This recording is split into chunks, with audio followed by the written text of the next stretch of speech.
Rosalie Bennett pressed her back against the cold kitchen wall and ate cold gristle from a cracked wooden bowl scraps she had pulled from the slop bucket before the pigs got them, while 30 men sat 20 feet away, laughing and scraping clean the plates she had cooked since 4 in the morning. She could hear them through the wall.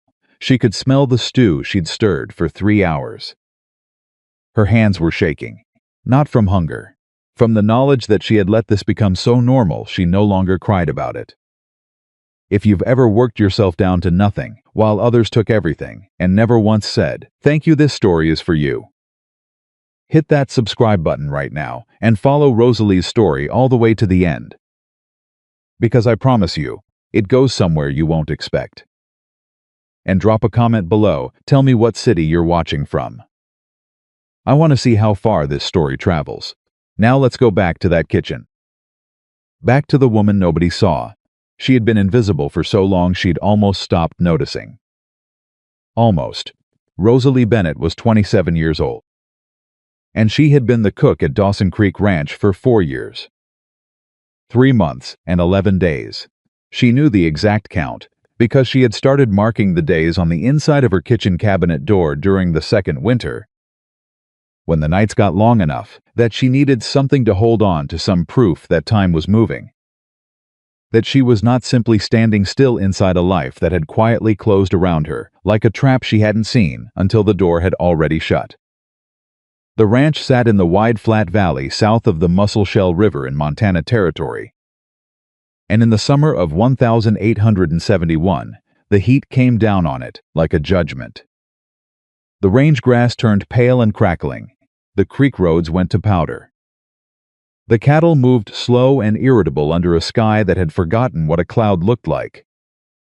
And the 32 men who worked Dawson Creek complained about all of it, morning to night, loudly, to anyone within earshot.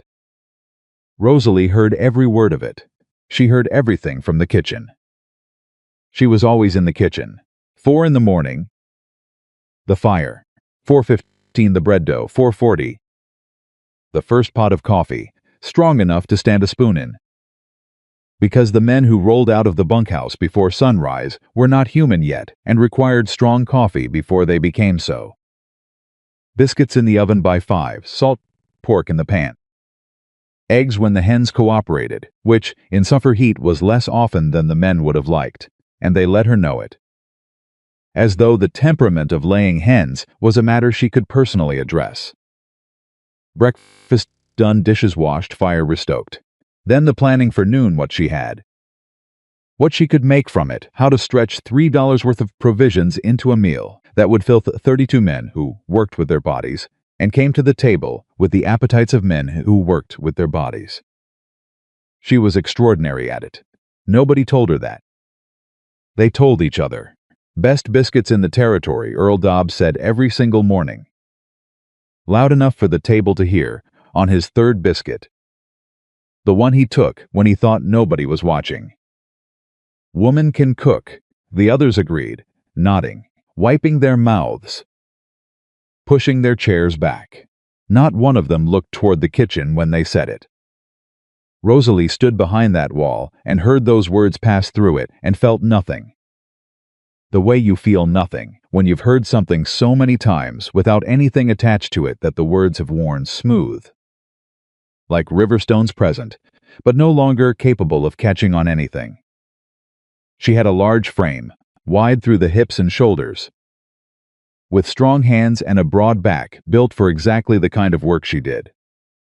She had dark hair she kept pinned up because loose hair and a hot stove were a combination she'd learned early not to risk. And brown eyes that, in another life, in a life where someone had bothered to look at them, might have been described as warm. Nobody at Dawson Creek described her eyes. Nobody at Dawson Creek described anything about her except, occasionally, her size, and those descriptions were not ones she stored anywhere she intended to keep. Harland Pierce had made the terms of her employment clear within the first week. He was a tall, lean man, Harland Pierce, with a jaw like a plank of hardwood and eyes the color of water that hadn't moved in a long time. He owned Dawson Creek Ranch, the way certain men owned things, as though ownership were a natural condition of their existence, rather than a circumstance they'd arrived at. And the things they owned, land and cattle and buildings and employees, existed in the same category in his mind, which was the category of assets to be managed toward maximum utility. He had come to the kitchen on her 5th day and stood in the doorway and looked at her the way a man looks at a piece of equipment he's not entirely satisfied with, but hasn't yet decided to replace. "You'll eat after the men," he said. "Portions I approve." That's the arrangement. Rosalie had been 23 years old. New to the ranch, 2 weeks out of Billings, where her mother had just died and left behind nothing but debt and a rented room that needed vacating. She had cooking skills and a strong back and $11. When Harlan Pierce offered her wages and a roof, she had said yes before she'd thought clearly about what yes meant. "Yes, sir," she'd said on her 5th day. She had not known, standing in that kitchen at 23, what 4 years of yes would cost her.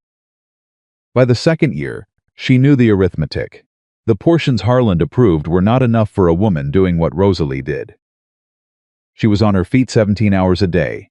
She hauled water, split kindling, scrubbed cast iron, kneaded dough, stirred vats, carried loaded dishes across a dining room that seated 50 at full capacity. She burned more in a morning than most of those ranch hands burned in a full day. And she was being fed less than a man half her size, who spent his afternoons on a fence post watching cattle drift.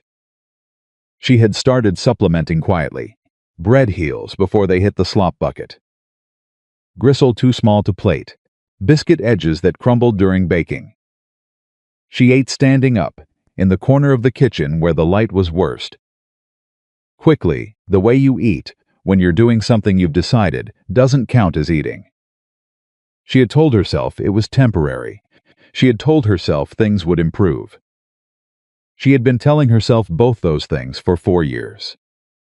Then, on the morning of July the 11th, Calvin Rhodes came into the kitchen before breakfast service and stood at the work table and watched her work for a moment, before he said anything. Which was always how Calvin began conversations. He wanted to feel like accidents. Calvin was the ranch foreman, barrel-chested, permanently squinting. The kind of man who had spent so many years being second most important in every room that he had developed a finely tuned hostility toward anyone he perceived as receiving attention he hadn't authorized. "Pierce wants to see you after breakfast," Calvin said. Rosalie kept moving. "What about? Your bread's coming out heavy." She stopped. She looked at him. "My bread," she said, "is not coming out heavy. Pierce says it is. Pierce hasn't been in this kitchen in 2 weeks. Calvin shrugged a slow, deliberate shrug that communicated indifference as a weapon. "Man's the boss. His opinion on your bread is the one that counts." Rosalie turned back to the stove.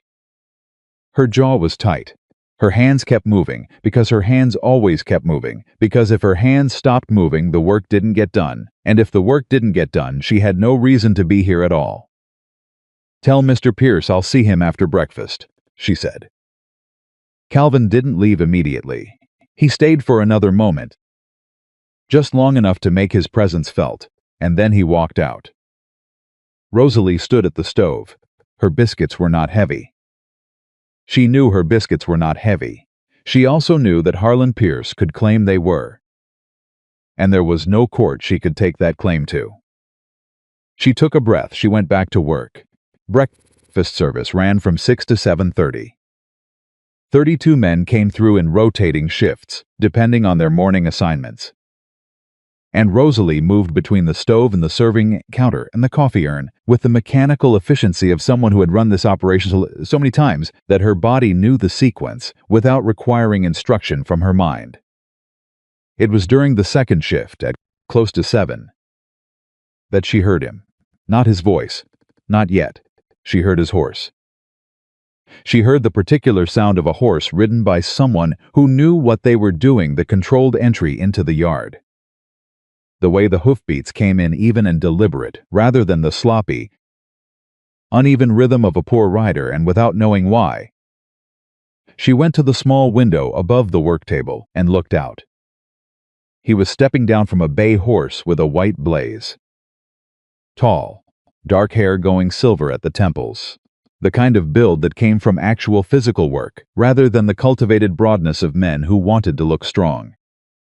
He moved across the yard without urgency, without performance. And he had a quality she clocked immediately, and couldn't immediately name something in the way he looked at what he looked at. Like he was actually seeing it, like his attention was a thing he gave deliberately, rather than something that just fell on whatever was in front of him. He looked at the ranch yard. He looked at the bunkhouse. He looked at the main house. Then he looked at the kitchen. Not at the window she stepped back before that, but at the building itself. And even at this distance, even through warped glass, she had the strange, disorienting feeling of being noticed. She went back to the stove. She told herself it was nothing. 8 minutes later, he was standing in her kitchen doorway. "Excuse me, ma'am." She spun around. Her hand went to her chest. The spoon hit the work table edge and clattered onto the floor, and she bent to pick it up, and when she straightened, he was still there. Hat in hand, watching her with that same quality of actual attention. "I'm sorry," she said, the automatic reflex. "My fault," he said. "Shouldn't have come in without announcing myself." He didn't step further into the kitchen. He stayed in the doorway, which she registered the courtesy of not advancing into her space uninvited. "I'm looking for Harlan Pierce." Ranch hand outside said the main house. "But I smelled something coming from here, and he stopped. Looked at the stove. That's the best thing I've smelled in 4 days. Rosalie looked at the pot. Back at him. "Beef stew," she said. "Won't be on until noon. What's in it?" She blinked. People did not ask her what was in things. They ate what she made and occasionally commented on it in the third person from the other room. "Beef," she said. "Black pepper, little bit of molasses in the base." He nodded slowly, like he was actually hearing her answer and storing it. Then his eyes moved to the bowl on the work table. The cracked wooden bowl with its contents of cold gristle and a broken biscuit and a heel of bread. His expression didn't change dramatically. Nothing in his face performed reaction. But something shifted behind his eyes, quiet and fast. Like the change in a sky right before weather. "Is that your breakfast?" he asked. The question was so direct, so stripped of the polite avoidance, that everyone at Dawson Creek deployed around the subject of what Rosalie ate. That for a moment, she didn't know how to process it. "I eat after the men," she said. "The men are still eating." "Yes, and that's what you're eating while they eat." It was not a question. She answered it anyway. "It's enough." He looked at her. Not at the bowl. At her. "Who decided that?" he said. Something happened in Rosalie's chest, small and sharp, like a crack in something that had been sealed for a very long time. She pressed it down. "That's the arrangement," she said. "Whose arrangement?" "Mr. Pierce's." He was quiet for a moment. His eyes went to the serving dishes lined up on the counter full. Generous, the kind of portions that would leave men leaning back satisfied. Then back to her bowl. "What time did you start this morning?" he said. 4. "What time do you finish after supper dishes?" 9:30. He looked at the bowl one more time. Then he looked at her, and she had the disorienting experience of being looked at by someone who was seeing not just her face, and not just her size, and not just the cook at the stove, but something more than that, some complete picture that she herself had stopped trying to see when she looked in mirrors. "My name is Wyatt Mercer," he said. "I'm here for a cattle drive. Before I go to the main house, I want to ask you something." Rosalie waited. "What's your name?" 4 years.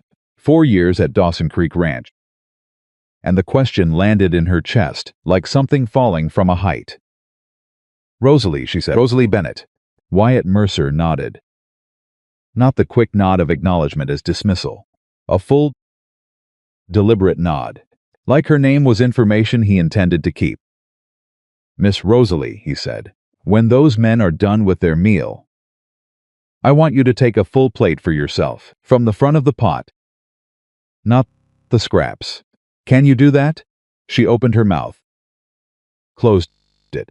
That's not, she started. I know it isn't how things are done here, he said. Not unkindly, not with heat, with the flat, straightforward quality of someone stating a thing that is true. That's why I'm asking you to do it anyway. He put his hat back on. He walked out. Rosalie stood in the kitchen for a long moment, holding nothing, the stove crackling beside her, the sound of 30 men eating her food drifting through the wall. She looked at the cracked bowl. She looked at the pot.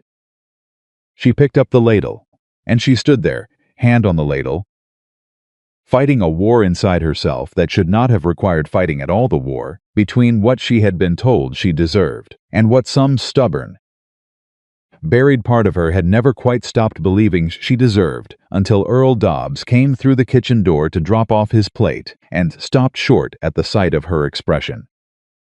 "You all right, cook?" he said. "Fine," she said. She set the ladle down. She could not take the plate. Not today. She didn't know that yet. She thought she'd failed at something small. She didn't know yet that the man she'd just met was already sitting across from Harlan Pierce, doing something that no one had done for her in 4 years. Fighting for her, where it counted. In Harlan's office, Wyatt Mercer declined the chair he was offered and stood. "I saw your kitchen on the way in," he said. Harlan Pierce blinked. He had prepared for a conversation about cattle routes and crew logistics and payment terms. He had not prepared for whatever this was. "The cook," Wyatt said. "She's been on since 4 this morning. The woman is compensated for. She's eating scraps from a broken bowl while the men eat off her stove." The silence that followed had a specific texture, the texture of a truth spoken in a room where everyone has been working hard not to speak it. Harlan's jaw shifted. Her dietary situation is a health arrangement. The woman has a condition that. She has a job, Wyatt said. And she does it better than anyone you could hire to replace her. And you know it, which is why you're managing her with hunger instead of paying her what she's worth. The color came up in Harlan's face fast. "Now you listen here. I need a cook for my crew on the drive," Wyatt said. He dropped his voice, not because he was backing down, but because he didn't need volume. He had something better than volume. He had leverage, and they both knew it. "Your cattle don't get to Billings without me. I don't ride without knowing my crew is fed by someone who can actually cook in trail conditions. And I won't work alongside an operation that runs like this." Harlan stared at him. "She eats full meals," Wyatt said, "same as the men. Same portions, same table, same time. She is an employee of this ranch and I will—" "Same table," Wyatt said. "Starting today at noon, or I saddle up and you explain to your investors why your cattle didn't make it to the rail yard." Harlan Pierce was a man accustomed to being the one who applied pressure. Being on the receiving end of it produced in him an expression like a man biting into something sour and deciding whether to spit or swallow. He swallowed. "Fine," he said. The word was sandpaper in his mouth. "And her wages reflect her actual hours. That's the arrangement," Wyatt said.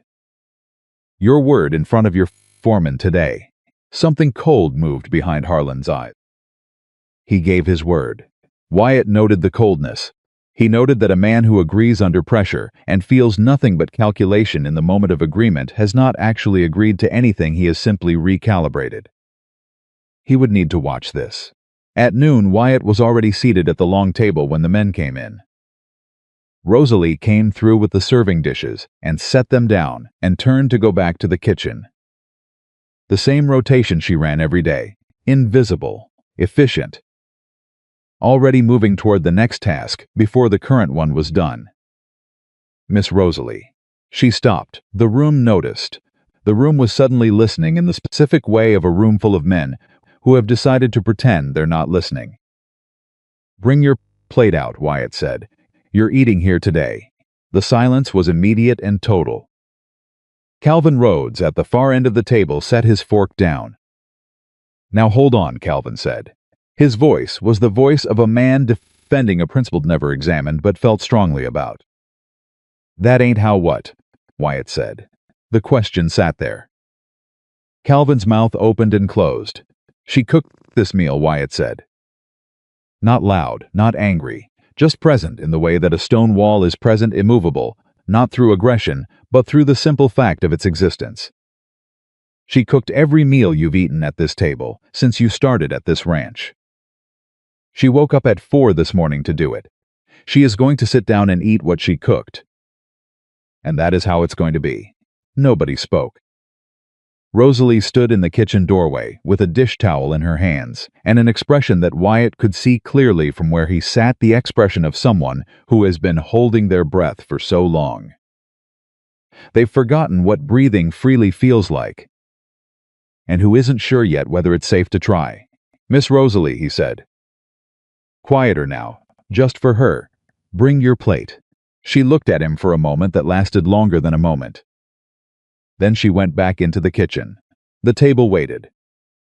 And she came out with a plate, a real plate, a full plate. Not scraps, not the broken bowl. And she sat down at the long table in the Dawson Creek Ranch dining room for the first time in 4 years. Nobody cheered. Nobody welcomed her. The men ate and talked around her the way men do when they're accommodating a reality they haven't fully processed yet. But she was there, at the table. Wyatt ate beside her and talked to her the way a person talks to another person about the sage in the stew, about where she'd learned to cook, about the biscuit recipe, and the way she read beef by color before the pan was even hot. And Rosalie answered him, carefully at first, one word where two might do, the habit of a woman who had trained herself small. Then more. Then with her hands moving, gesturing, the way people gesture when they're talking about something they know deeply and love genuinely.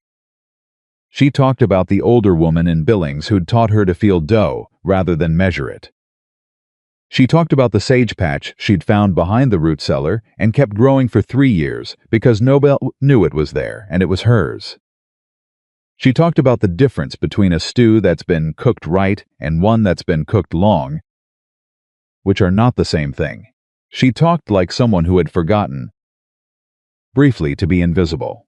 Wyatt watched her and thought that this exact thing, this woman with her hands moving and her eyes lit from the inside and her voice carrying something that wasn't apology, was who Rosalie Bennett actually was. He thought about how much had been done to put that person away. Calvin Rhodes was the last man out of the dining room at noon. He stopped beside Rosalie's chair on his way past. He didn't look at her directly. He spoke toward the middle distance, quiet enough that the words were only for her. "Don't go getting comfortable," he said. "Mercer's valuable. Pierce wants him. Man leaves. This goes back to how it was. You know it, and I know it." Rosalie went still. She didn't answer. Calvin walked out. Rosalie sat at the table she'd just eaten at for the first time, in the silence left by 30 men who had filed out without looking back. And she turned the words over in her mind the way you turn something over when you're checking to see if it's as sharp as it looks. It was. She found Wyatt on the porch afterward, checking the cinch on his horse's saddle. And she stood at the top of the porch steps and waited until he looked up. "Calvin told me not to get comfortable," she said. Wyatt straightened, looked at her. "What did you say back?" "Nothing." He nodded slowly. "He's not wrong," Rosalie said. "Things go back." "Maybe," Wyatt said. Not maybe. There was no bitterness in it. Just the flat, worn truth of a woman who had stopped dressing hard facts up in better clothes. "It's how things work here. You know it." Wyatt came up the porch steps and stood level with her. And she had to look up at him slightly, and she didn't flinch from it, which he registered. "You've been keeping your head down 4 years," he said. "Yes, and things got better?" She said nothing. "Here's what I know," Wyatt said. "Calvin's going to do what Calvin does. Pierce is going to do what Pierce does. I can't change those men. But there's something you can do that none of them can take from you. No matter what they do when I'm gone." She was watching him carefully. Not with hope, exactly. With the guarded attention of someone who has been given hope before and learned what the aftermath feels like. "What's that?" she said. "Know your own worth," he said. "Not because I told you. Not because you sat at a table today. But because you've known it all along and you've been letting other people talk you out of it for 4 years." He held her gaze. "Stop letting them." Rosalie looked at him for a long moment. Something moved across her face too complex and too fast to name. But somewhere in it was the expression of a woman recognizing the outline of something she had lost so long ago she'd stopped trying to find it. "That's easier to say than to do," she said. "Most true things are," Wyatt said. She looked out at the ranch yard.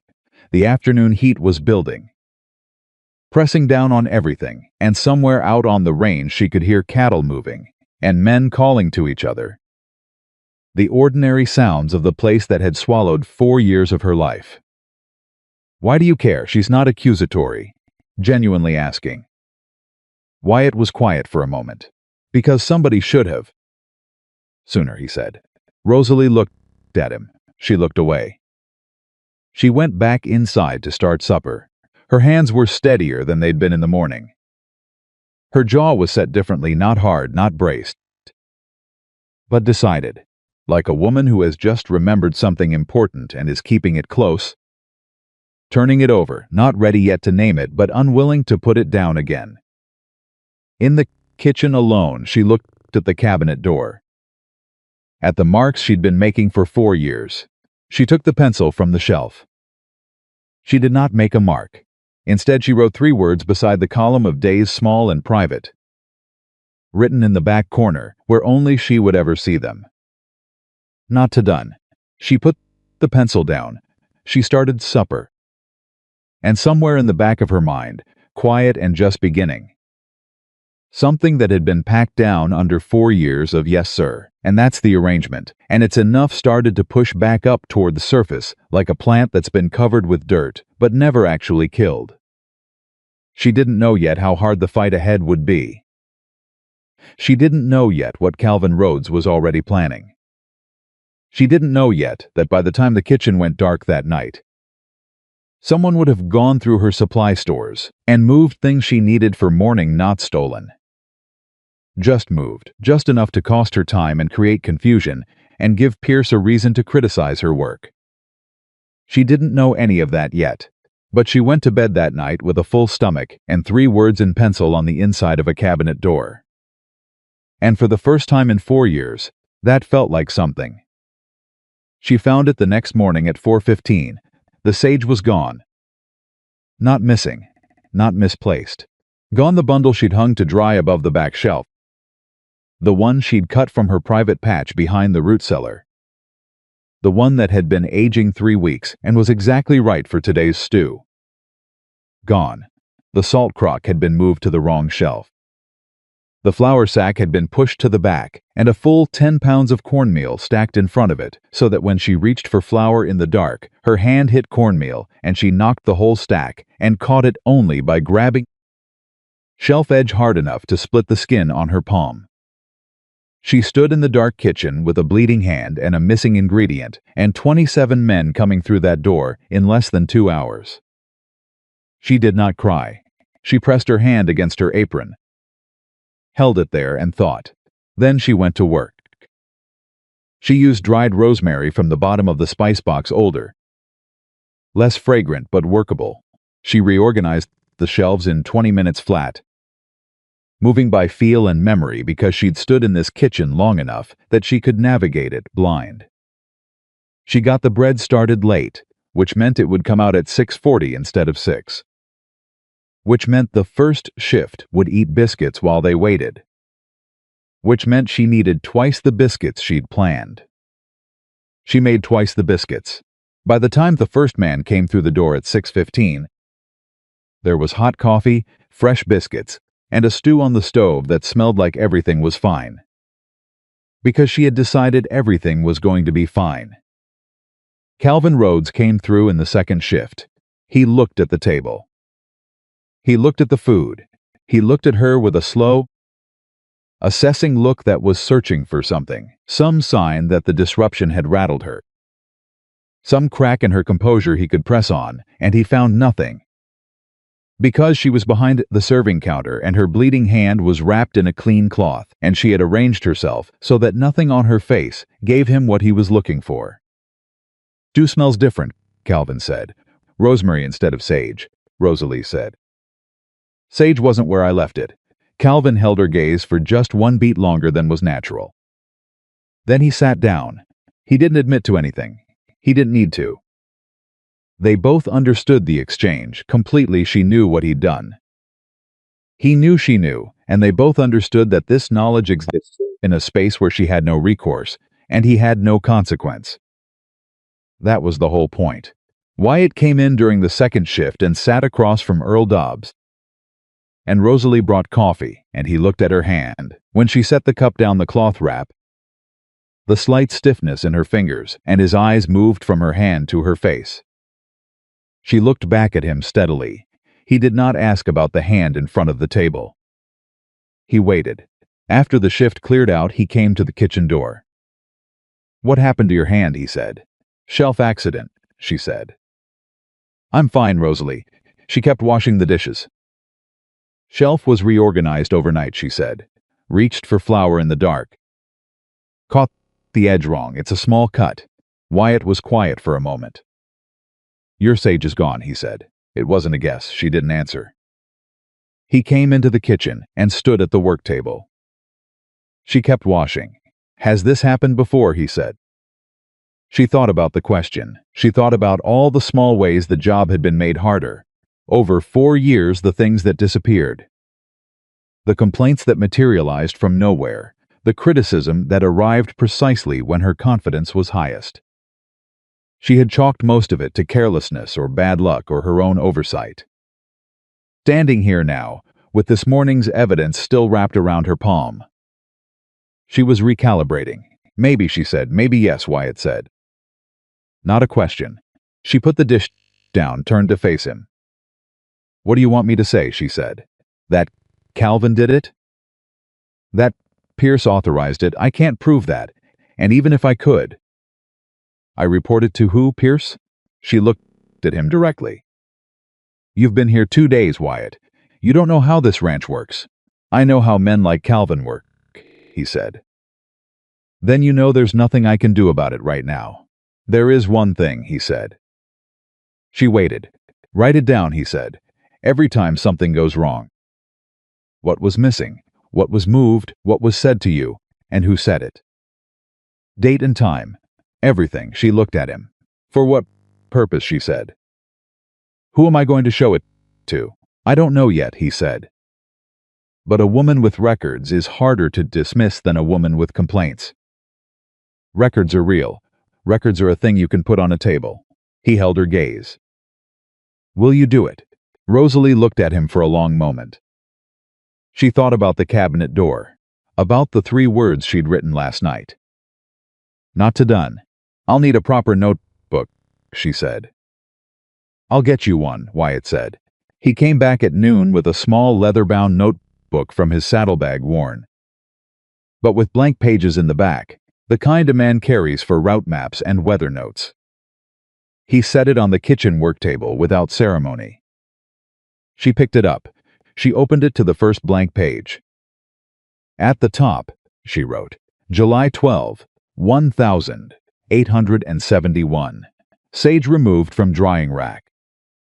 Salt crock blocked by cornmeal. Hand cut on shelf edge during pre-dawn prep. No witnesses. She looked at what she'd written for a moment. Then she closed the notebook and put it in her apron pocket, against her hip, where it would stay. What she didn't know, what she had no way of knowing, was that Calvin Rhodes had not acted alone that night. Harlan Pierce had authorized it, not with words, not with a direct order that could be recalled. Harlan was too careful for direct orders. He had simply said, after Wyatt had left his office the previous afternoon, to his foreman, with his eyes on the window and his voice perfectly measured, "The cook is getting ideas above her station. I trust you know how to manage that." Calvin knew exactly how to manage that. What Calvin did not account for was Wyatt Mercer still being on the property. And what Harlan did not account for was Rosalie Bennett picking up a notebook. The days that followed had a particular rhythm surface calm, with pressure underneath. Like a river that looks smooth from the bank, but is moving fast beneath the surface. Wyatt was preparing the crew for the drive, working long days evaluating horses and route maps and supply lists. And Rosalie was in the kitchen doing what she always did. But differently now. Differently in ways that were small and internal and invisible to anyone who wasn't paying close attention. She ate at the table every noon. Nobody welcomed her. But nobody stopped her either, because Wyatt was there. And Calvin was watching Wyatt the way a man watches something he intends to move around when it's no longer blocking his way. On the fourth day after Wyatt's arrival, a ranch hand named Tommy Greer dropped his tin cup on the way past Rosalie at the serving counter and said, without looking at her, loud enough for the nearby men to hear, "Careful you don't block the whole doorway there, cook." The table laughed. Not all of them. Rosalie set the coffee pot down. She looked at Tommy Greer. She said very clearly, in a voice that carried, "I didn't block anything. Tommy, you dropped your cup. Pick it up." The table went quiet. Tommy Greer looked at her. His face cycled through surprise, then irritation, then a particular kind of blankness that men get when something has happened that doesn't match their expectations, and they haven't decided yet how to respond. He picked up the cup. He sat down. He didn't say anything else. Rosalie picked up the coffee pot and finished the round. Her hand was shaking slightly when she got back to the kitchen. She gripped the handle of the pot until it stopped. That was new. Not the shaking, she'd felt that before. After confrontations she had never allowed to become confrontations. What was new was what had come before the shaking. What was new was the moment she'd decided to speak. She took out the notebook that evening, July 15, 1871. Tommy Greer. Doorway comment. Men laughed. I answered him. He picked up the cup. First time I have spoken back in approximately 16 months. She looked at that last sentence. She closed the notebook. Wyatt found her on the back step again that evening. Same cup of coffee, same position, looking at the same stretch of range going dark under the stars. He sat on the step below her the way he had before, facing the yard. Heard about this afternoon, he said. News travels fast in a small ranch, she said. It does. He was quiet for a moment. How'd it feel? Rosalie thought about the question seriously. The way it deserved to be thought about. Terrifying, she said. And then good. Both at once. Wyatt nodded. That's usually how it feels the first time. He's going to hold it against me, she said. Tommy Greer's going to hold it against you for about 2 days, Wyatt said. And then something else will happen, and he'll forget about it. Men like Tommy Greer don't hold on to things. They just throw them and move on. Calvin's different, she said. Calvin's different, he agreed. She looked out at the range. What do you know about Harlan Pierce? She said. Before you came here, what had you heard about this ranch? Wyatt was quiet for a moment longer than felt like a thinking pause. It felt more like a deciding pause, deciding how much to say. I'd heard he runs a tight operation, he said. I'd heard he keeps wages low and works people hard. What else? He looked at her sideways. What makes you think there's something else? He said. Because you looked like a man deciding what to leave out, she said. I've been watching people's faces for 4 years. I got good at it. Wyatt was quiet, then he said. I heard he had a cook before you, woman named May Sutton. Left after 6 months. What happened to her? She said. I don't know exactly, Wyatt said. I heard she left in a hurry. Heard she had something to do with a supply discrepancy Pierce claimed she was taking from the stores. She denied it. She had no proof either way, so she left. Rosalie heard that. She heard all of it, a supply discrepancy, items missing or moved. A woman with no proof. She thought about her sage. She thought about her flour. She thought about every small thing over 4 years that she had written off as her own mistake. He's been doing this since before me, she said. It wasn't a question. Wyatt looked at her. That's what I think, he said carefully. But I don't have proof of that either. Rosalie pulled the notebook from her apron pocket and held it against her chest. She wasn't cold. The summer night was warm, but she held it like it was something that needed protecting. Then I need more proof than one notebook, she said. You do, Wyatt said. You also need, he stopped. What? She said. You need at least one person on this ranch who will corroborate what they've seen. Someone who will stand up and say it out loud. Rosalie thought about the 32 men who ate her food every day. She thought about how many of them had ever said anything when Calvin made a comment, or when Tommy Greer laughed, or when Pierce stood in the kitchen doorway and looked at her like she was a problem with legs. She thought about Earl Dobbs, who said her biscuits were the best in the territory every single morning, and never once looked toward the kitchen when he said it. There's nobody like that here, she said. Not yet, Wyatt said. She looked at him. You're leaving in 4 days, she said. 5, he said. Maybe 6. Drive leaves when the crew is ready.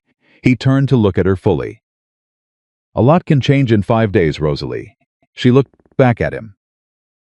In the dim light of a Montana summer night, with the stars coming out one by one and the range going quiet around them, she looked at this man who had ridden in 5 days ago and rearranged the entire architecture of how she thought about her own situation. And she felt something complicated and alarming and genuine moving through her chest. She recognized it. She did not say what she recognized it as. I'm not going to fall apart when you leave, she said. I want you to know that. I know that, he said. I'm just telling you, so it said. Appreciated, he said. No teasing in it. No deflection. He just received it straight. The way he received most things. She looked away. Good night. Wyatt, she said. Good night, Miss Rosalie. She went inside. She sat at the kitchen table for a long time in the dark, the notebook flat in front of her, and she thought about May Sutton, who had left in a hurry and had no proof. She thought about herself. 4 years later, with a notebook against her ribs and 5 days of a different kind of life to figure out how to hold on to. She opened the notebook. She wrote, There was a cook before me. Her name was May Sutton. She left after 6 months. Pierce accused her of theft from the supply stores. She had no proof to defend herself. She wrote, I will not be May Sutton. She underlined it. She closed the notebook. The following morning, something changed at the table. It happened quietly. The way significant things sometimes happen, not with announcement, but with the small, unmistakable shift of a tide turning. Rosalie came out with the serving dishes at 6, and when she turned to go back to the kitchen, Earl Dobbs said, without looking up from his plate, Thank you, ma'am. 2 words. She stopped walking. She turned back. Earl Dobbs was looking at his biscuit with the studied attention of a man who has said something he means but is not accustomed to saying and would prefer not to make a ceremony of. You're welcome, Earl, she said. She went back to the kitchen. Her chest was doing something complicated. She stood at the stove and breathed for a moment and told herself it was just 2 words and it didn't change anything significant. But it did, because the table had heard it, and the next morning, when she brought coffee to the near end, a young ranch hand named Daniel Hale, 19 years old, new to the ranch, with a face that hadn't finished deciding what it was going to look like, said, also without looking up, Morning, ma'am. 2 more words. Small and enormous simultaneously, Calvin noticed. He had the specific attention of a man whose control depends on isolation, who understands that if the person he's marginalizing begins to build connections, even small ones, the entire architecture of her powerlessness begins to shift. He watched Earl Dobbs say thank you on the 3rd morning. He watched Daniel Hale hold the serving counter door open when Rosalie came through with a loaded dish. At supper that night, Calvin sat across from Earl Dobbs and said, casually in the voice of a man making conversation, "Hear you been getting friendly with the cook." Earl looked up. "Just being polite," Earl said. "Ranch hands that get too friendly with the cook tend to find themselves on the worst trail assignments," Calvin said. Still casual, still light, the way a threat sounds when it's wrapped in the tone of an observation. Earl looked at his plate. He didn't say anything else. The next morning, Earl Dobbs did not say thank you. Rosalie noticed. She said nothing, she wrote it down. July 18, 1871. Earl Dobbs stopped speaking to me after conversation with Calvin Rhodes at supper. Daniel Hale has not made eye contact since yesterday. Calvin spoke to them both in the yard this morning, saw through the kitchen window. Brief exchange. Both men looked at the ground. She put the notebook away. She stood at the stove. She thought, he is willing to threaten the men around me to keep me alone. That means he is worried about me not being alone. That means the two words Earl Dobbs said mattered more than they seemed. She thought, if one thank you made Calvin nervous enough to respond, then I am building something even when I can't feel it. She kept building. She started paying closer attention to what she heard through the walls. She heard things she wasn't meant to hear, things that circled back to her, like rumors do in small, contained operations where sound travels and people forget who's listening. She heard Calvin telling a group of men that Pierce was planning to bring in a second cook, come fall someone more suitable, and that Rosalie's position was under evaluation. She heard Pierce, through the thin wall between kitchen and study, say to someone she couldn't identify, "She's getting difficult." The Mercer situation gave her ideas. She heard the word ideas pronounced with the same tone a person uses for disease. She wrote all of it down. And then, on the 6th day of Wyatt's presence at Dawson Creek, the thing happened that Rosalie had not anticipated. She was in the kitchen at 3 in the afternoon, alone, working through prep for the evening meal, when the back door, not the dining room door, the outside door, the one that opened onto the alley between the kitchen and the feed barn, opened. A woman she had never seen before stepped inside. She was older, 50, perhaps, with gray-streaked hair pinned tight and the particular posture of someone who had spent decades holding themselves very straight. She looked at Rosalie the way a woman looks at another woman when she is assessing something other than appearance. "You're the cook," the woman said. "I am," Rosalie said. She did not recognize her. "Can I help you?" "My name is Clara Whitman," the woman said. "I own a restaurant on the East Road, coming into town. My cook left 2 weeks ago. I've been asking around." Rosalie set down her knife. "Asking around for what?" she said. "For a cook worth hiring," Clara said. "I heard about you from a man named Wyatt Mercer. He came by yesterday." Rosalie went very still. "He came to your restaurant," she said. "He came to my restaurant," Clara confirmed. "Said he'd eaten a beef stew with sage and molasses that was better than anything he'd had in Montana Territory. And that the woman who made it was working somewhere that didn't deserve her." Clara looked at her steadily. "He said if I was serious about building something worth traveling to, I should come talk to you." Rosalie stood in the kitchen and felt something she hadn't felt in 4 years. Not hope, exactly. Something before hope. Something earlier in the sequence. The moment before you dare to hope, when you can feel hope becoming possible and you're terrified of it, because possible is not the same as real, and you know what it costs to want something real and have it taken away. "I can't just leave," she said. "No," Clara said, "I know that. I'm not asking you to leave today. I'm asking if you want to talk." Rosalie looked at this woman in her kitchen. She thought about May Sutton. She thought about 4 years of marks on the inside of a cabinet door.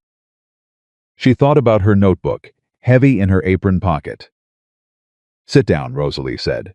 "I'll make." Clara sat. They talked for 40 minutes, and when Clara left through the back door the way she'd come in. Rosalie stood in the kitchen alone and pressed both hands flat on the work table and looked at them, her hands. Cracked and calloused and flour-dusted and strong, and something in her chest that had been tied down for 4 years strained against whatever was holding it. Hard enough that she felt it physically. She picked up the notebook. She wrote Clara Whitman, East Road Restaurant. Wyatt went to her first. He went before I even knew this was possible. He did that quietly, without asking for credit. She wrote, someone moved before I asked them to. She underlined it. She looked at the words. She thought, that's what it looks like when someone actually sees you. Not when they tell you they see you. When they act on what they see before you even know there's something to act on. And for the first time in a very long time, something that had nothing to do with survival and everything to do with the future moved through Rosalie Bennett's chest and kept going. All the way out to the edges of her, all the way to her fingertips. Warm and alarming and unmistakable. She did not name it. But she did not push it back down. That evening she made supper with a different quality to her movements, not faster. Not more productive, but more deliberate. Like a woman who has just remembered where she's going. Wyatt came through the kitchen door, an hour before supper service, which he had never done before. He stopped inside the doorway and looked at her. And she looked back at him, and she could see from his expression that he knew Clara had come. You went to her first, she said. I did, he said. Before you told me. Yes, she looked at him. Why? He came to the work table. He stood across from her. He looked at her with that same quality he'd had from the first morning, the quality of actual seeing. Because I needed to know there was something real to tell you about, he said. Not a possibility. A real thing, a real woman, a real place. Something I could put in your hand instead of just pointing at the horizon and saying, go that way. He paused. You've been given enough empty direction. I didn't want to be another person doing that. Rosalie looked at him. Her jaw worked once. That was thoughtful of you, she said. Her voice was steady. Everything beneath it was not. Clara's a good woman, he said. Her restaurant's small. It would be hard work starting over. I know hard work, Rosalie said. I know you do, he said.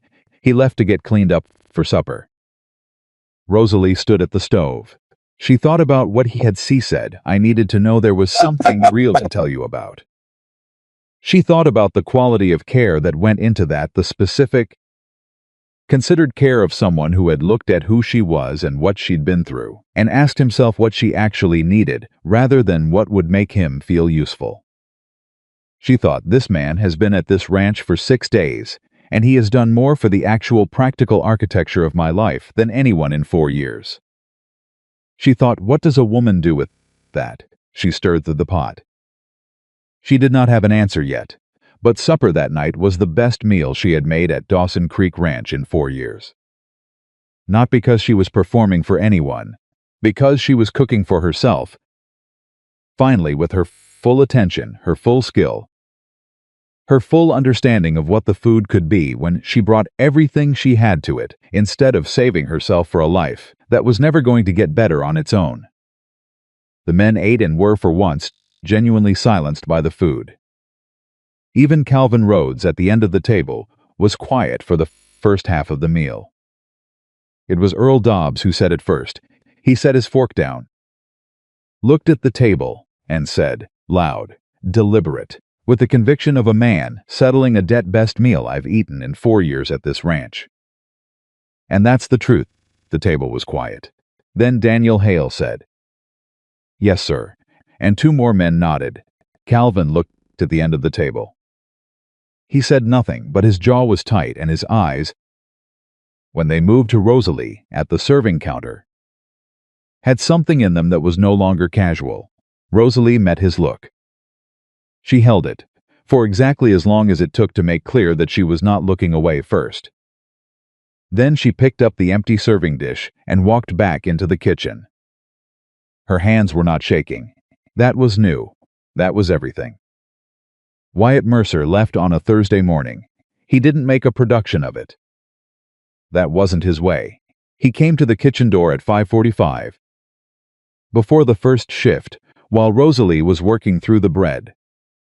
And he stood in the doorway with his hat in his hand and his saddlebags over his shoulder, and he looked at her the way he had looked at her every morning, for 8 days directly. With full attention, like she was someone worth looking at. "Drive leaves in an hour," he said. "I know," she said. She did not stop working. If she stopped working, she would have to stand still with the feeling. And she was not ready for that yet. "You have the notebook," he said. "I have the notebook. You have Clara's address. I have it." He was quiet for a moment. She could feel him in the doorway, that steady, particular presence that she had already, in 8 days, built her mornings around without meaning to. "Rosalie," he said. She turned around. He was looking at her with something in his face she hadn't seen there before, something that had moved past the practical, past the protective, into territory that neither of them had named and both of them had been carefully navigating around for 8 days. "You know what you're worth," he said. "You know it now. Don't let them talk you out of it." She looked at him. She thought about 8 days. She thought about the cracked wooden bowl, the notebook, Clara Whitman sitting at her kitchen table, Earl Dobbs saying best meal in 4 years with the conviction of a man paying a debt. She thought about the backstep and the stars and the word 4 years and the way Wyatt Mercer had received it without flinching. "I'll try," she said. "Don't try," he said. "No." He put his hat on. He walked out. She listened to his boots cross the yard. She listened to the sound of a horse being brought up. She listened to voices his crew, organizing, the ordinary sounds of men preparing to move. She stood at the work table with her hands in bread dough, and she listened until the sounds faded south toward the trail road. And then there was just the kitchen, and the fire, and the bread and her. She pulled the dough. She folded it. She pressed it flat. She did not fall apart, but it was close. The changes started the same afternoon. Harland Pierce came to the kitchen at 2 o'clock, which he had not done in 3 weeks. He stood in the doorway, the same doorway Wyatt had stood in, which Rosalie noted and filed, and he looked at her with the assessing eyes of a man reclaiming territory.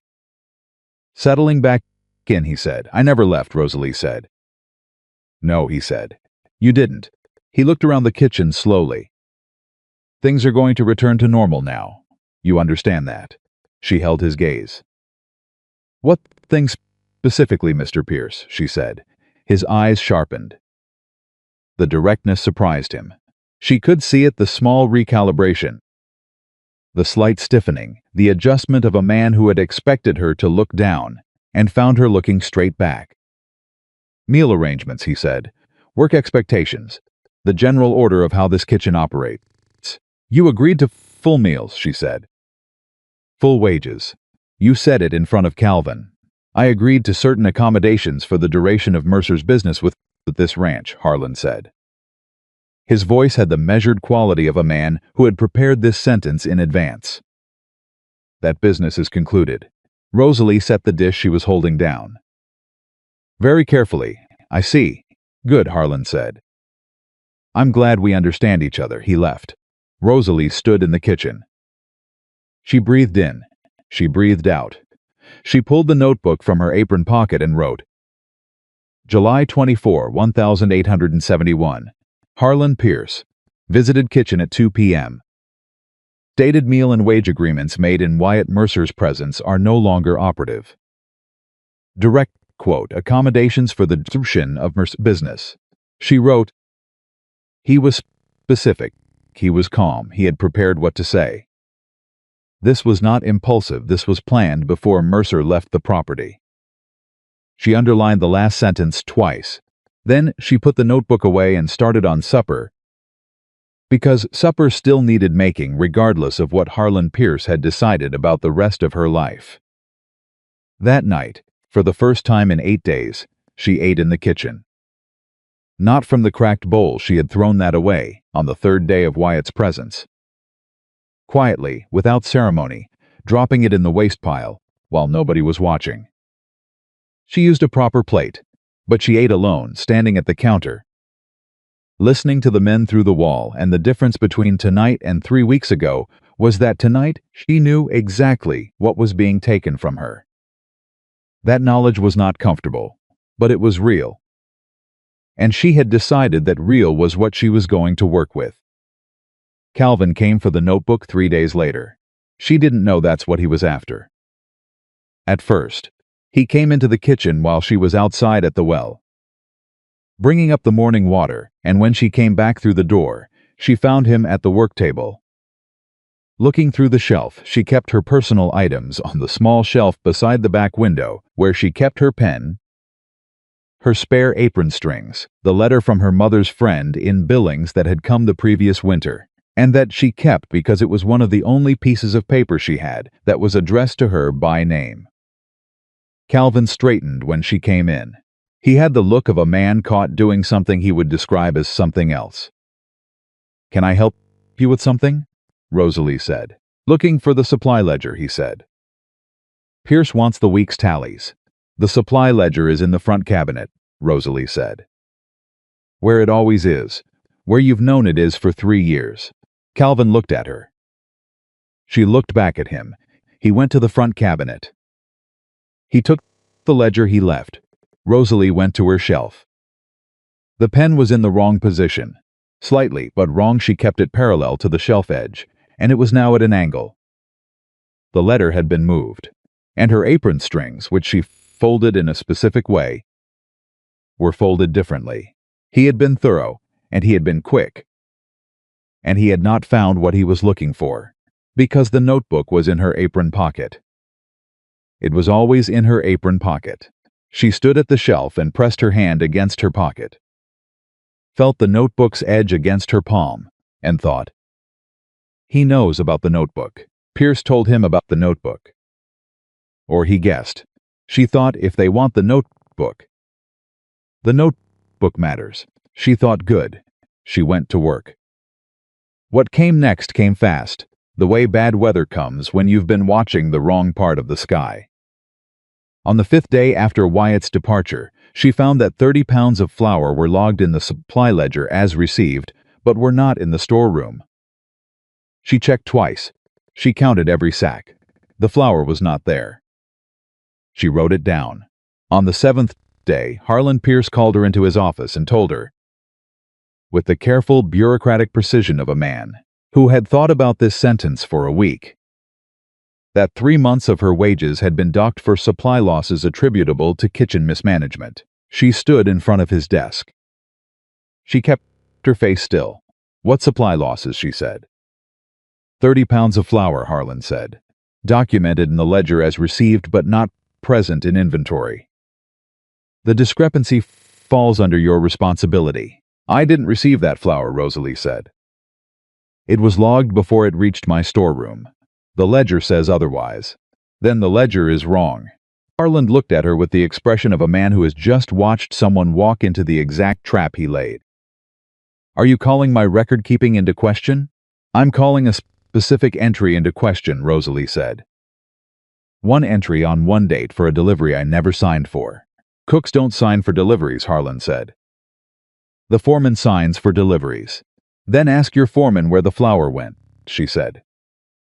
The silence that followed was the most dangerous silence she had stood in since coming to Dawson Creek Ranch. It was the silence of a man who had just realized the woman across the desk from him was not the woman he'd been managing for 4 years. Something had shifted in her, something structural. Something that went all the way down, and he was recalibrating in real time. And she could see him doing it, and she did not look away. "Your wages for August will reflect the adjustment," Harlan said. "Finally.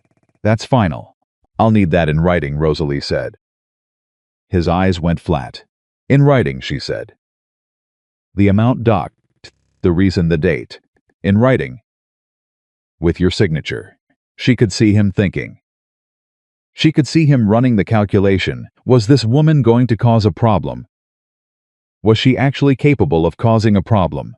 What did she actually have and what could she do with it, and was it worth the confrontation to push back now? She watched him decide she was bluffing. "I'll have Calvin noted in the ranch records," he said. "I want my own copy," she said. "My own copy," she said. Steady, not loud, not angry, just present in the way a stone wall is present. Immovable through weight rather than aggression. "Or I walk to town today and I speak to Harold Garrett." Harlan Pierce went very still. Harold Garrett was the county land commissioner, which was not exactly law enforcement, but was the closest thing to official authority within 40 miles of Dawson Creek Ranch. And his name in this office had the effect of a cold wind through a door left open. "You have no business with Harold Garrett," Harlan said. "Not yet," Rosalie said. "That's what I'm telling you." Another silence. Harlan picked up his pen. He wrote 4 lines on a slip of paper. He signed it. He held it out. She took it. She looked at it. She folded it and put it in her pocket, against the notebook. "Is there anything else, Mr. Pierce?" she said. There was nothing else. She walked out of his office and across the yard and into the kitchen, and she stood at the work table, and her hands were shaking badly now. Badly enough that she gripped the table edge with both hands and held on and breathed through it. She had just done something that could not be undone. She had named Harold Garrett in Harlan Pierce's office. She had made a threat that was real only if she was willing to follow it. She didn't know yet if she was. She pulled out the notebook. She wrote everything, every word, in sequence, the way she'd heard it and said it. She wrote down the amount docked, the date, the exact phrasing Pierce had used. She wrote down his face when she said Garrett's name. She folded the signed slip inside the notebook's back cover. She breathed. She thought, "Wyatt, where are you?" She thought. "It doesn't matter where he is. He's not here, I am. I have to be enough." She started supper. Earl Dobbs found her at the well that evening. He came up when nobody else was around. She had the specific sense that he had been waiting for this, and he stood to one side and spoke in the direction of the middle distance. The way he had learned to speak when he didn't want it to look like he was speaking. "Heard what happened in the office," he said. "News travels," she said. "Ranch this size, yeah." He was quiet for a moment. "You said Garrett's name." "I did. Pierce is going to move against you," Earl said.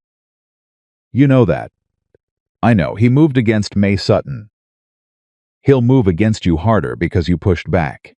Earl looked at his boots. "I should have said something before now. About May. About a lot of things." Rosalie looked at him. This was the man who said best biscuits in the territory every morning and never looked toward the kitchen. This was the man who had said thank you once and been warned by Calvin and gone quiet. This was the man she had written off as someone who saw everything and would say nothing. "Why are you saying it now?" she said. Earl looked up. "Because what you did in that office today," he said, "was the bravest thing I've seen on this ranch. And I've been on this ranch 6 years. He swallowed. If you go to Garrett, if you go with what you've got, I'll back you up. What I've seen. What May told me before she left." He looked at her steadily. "I'll say it out loud." Rosalie stood at the well. The bucket was in her hand. She was looking at Earl Dobbs, who had spent 6 years being the man who said best biscuits in the territory and never once looked toward the kitchen. And she was watching him decide, right now, in front of her, to be a different man. "May talked to you before she left," she said. "Yes, ma'am." "What did she tell you?" Earl told her. It took 7 minutes. Rosalie listened to all of it and did not interrupt once. When he finished, she stood very still for a moment. Then she said, "I need you to write that down. What May told you. And what you saw yourself. Dated." Earl nodded. "I can do that tonight," she said. "Before you change your mind." He nodded again. Tonight. She went back to the kitchen. She was halfway through setting up the supper prep when Daniel Hale came through the back door, the young one. 19 years old, with the face that hadn't finished deciding, and he stopped inside the door and looked at her with the expression of someone who has prepared what they're going to say, and is now suddenly unsure whether they should say it. "I heard you and Earl," he said, "at the well." She looked at him. "I wasn't trying to listen," he said. "I was coming to get water." He paused. "I've been here 8 months. I've seen things. I don't know if it matters." "What things?" she said. "I saw Calvin Rhodes move the flour sacks," Daniel said. "The 30 pounds. He moved them to the Hendersons' barn on the east property. I saw him do it from the loft." I didn't know what it meant then. Rosalie went very still. "You saw that?" She, "Yes, ma'am. Week before last. Tuesday morning." She thought about the supply ledger. She thought about the docked wages. She thought about Harlan Pierce signing that slip of paper, with the careful certainty of a man who believed he had the only evidence that mattered. He didn't. "Can you write that down?" she said. "Yes." "Ma'am, will you write it down?" Daniel looked at her for a moment. "He'll fire me," he said. "Maybe," she said, "probably." "This goes the way I think it goes. Then why would it?" "Because it's the truth," Rosalie said. "And because a woman before me lost her job and her reputation and had to leave in the middle of the night with nothing because there was nobody who would say what they saw." She looked at him. "You don't have to. I'm not going to tell you it's without cost. It has a cost, but you can pay it or not. That's yours." Daniel Hale stood in the kitchen doorway for a long moment. He was 19 years old. He nodded. "I'll write it down," he said. He left. Rosalie stood in the kitchen alone and thought. Two people in one day, after 8 days of nothing. That's what one moment of courage in a man's office produced. 2 people willing to say what they saw, she thought. Wyatt would say that's how it works, that you don't know what moves when you push. You just push and find out. She pushed the thought of Wyatt away from the center of her attention because she needed her center clear. She started supper. She was 30 minutes into it when she smelled the smoke. At first she thought it was the stove the wood sometimes caught wrong and sent smoke back before the flue opened fully. And she moved automatically to check the damper, and the damper was fine. And the smoke was not coming from the stove. It was coming from the back wall. She was out the back door in 5 seconds. The woodpile against the outside wall of the kitchen was on fire. Not fully, not yet, but the dry summer grass between the pile and the wall had caught, and the wallboards were beginning to smoke at the base, and the fire was moving with the certainty of something that had been started deliberately, rather than the hesitance of something accidental. She screamed for help. She grabbed the water bucket from the well hook. She ran. She got 2 buckets on it before Earl Dobbs came around the corner at a run. And then Daniel, and then 3 more men from the yard. And between them they got it out in 20 minutes, the woodpile destroyed. A section of the outside wall charred black, the grass around it scorched to dirt. But the kitchen itself standing, barely. Rosalie stood in the yard and looked at the black wall. She was breathing hard. Her hands were burned, not badly, but burned, the palms pink and raw from the bucket handles and the heat of the water splashing back. Her dress was soaked. Her hair had come down and was sticking to the side of her face. Calvin Rhodes arrived last, from the direction of the bunkhouse, with the specific unhurried pace of a man who has been in the bunkhouse long enough to establish that that's where he was. He looked at the charred wall. He looked at Rosalie. "Accident," he said. It wasn't a question. Rosalie looked at him. She looked at his hands. She looked at the slight discoloration at the cuff of his left sleeve, a grayish mark. The kind a cuff gets when it passes too close to a flame and doesn't quite catch. She looked at his face. He held her gaze without flinching. The gaze of a man daring her to say what she knew. She said nothing. Earl Dobbs, standing 2 feet to her left, made a sound, not a word, just a sound, something between a breath and a word that got stopped before it formed. She felt him register the cuff. She felt him make the same calculation she was making. She put her burned hand against her apron. She looked away from Calvin. Accident. Uninflected. Calvin nodded once. He went back to the bunkhouse. Rosalie waited until he was gone. Then, she said, very quietly to Earl, "Did you see where he came from?" "South side of the building," Earl said. Equally quiet. "I saw him come around the south corner." "The woodpile's on the south side." She nodded. She went to the notebook. That Stroat, July 31, 1871. Fire south wall, kitchen exterior. Woodpile and grass ignition. Kitchen wall damaged but standing. Calvin Rhodes arrived from south side of building. Later claimed bunkhouse. Cuff discoloration left sleeve. Earl Dobbs confirms south side approach. Fire contained by well water. My hands burned. She looked at the last two words.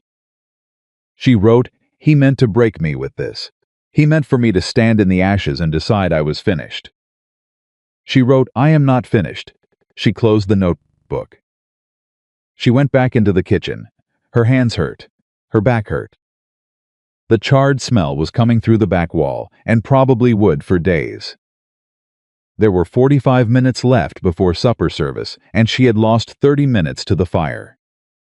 She moved faster. She got supper on the table at the right time. She was at the serving counter when Harlan Pierce came into the dining room, unusual. He rarely ate with the men and sat at the head of the table. He looked at the food. He looked at her. He looked at her hands. His expression was, she thought, almost satisfied. Almost. There was something beneath the satisfaction that wasn't satisfaction. Something that looked like it was recalibrating again. She served his plate without a word. She went back to the kitchen. She was washing the first load of dishes when she heard horses in the yard. After dark, which was unusual, multiple horses, she went to the window.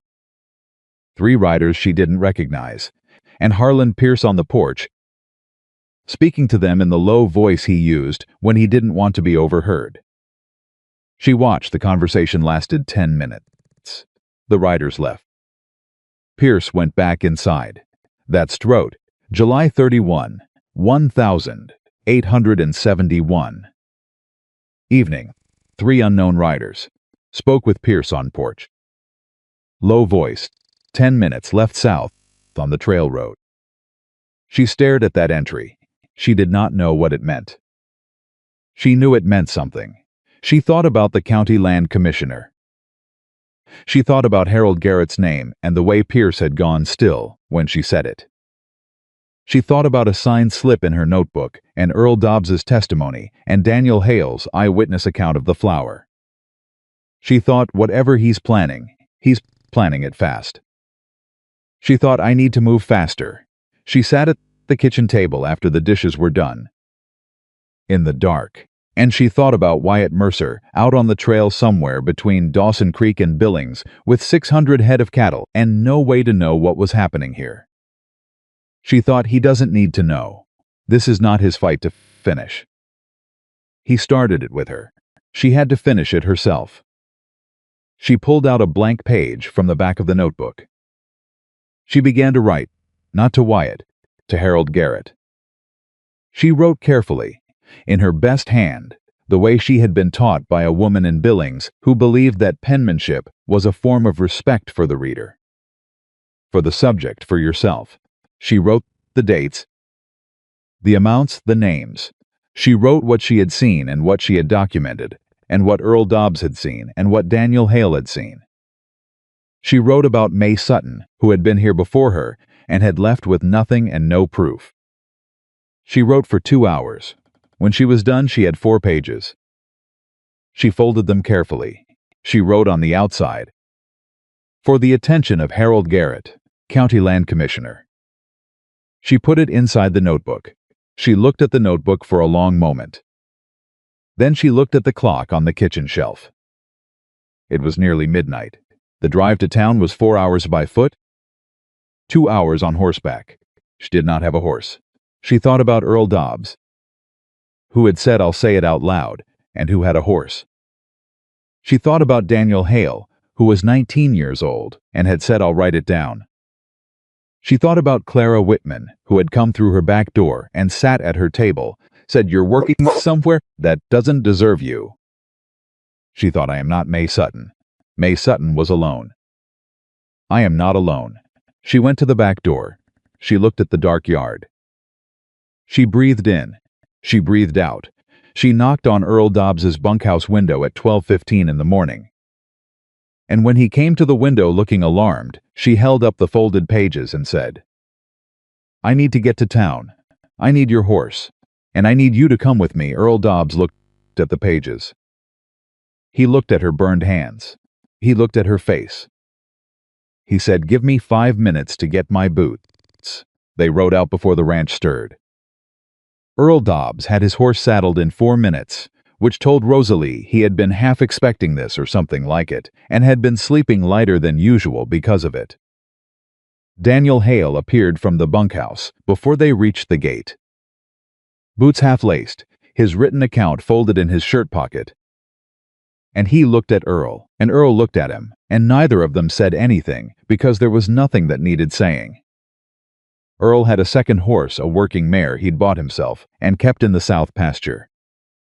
Daniel took her. Rosalie rode behind Earl.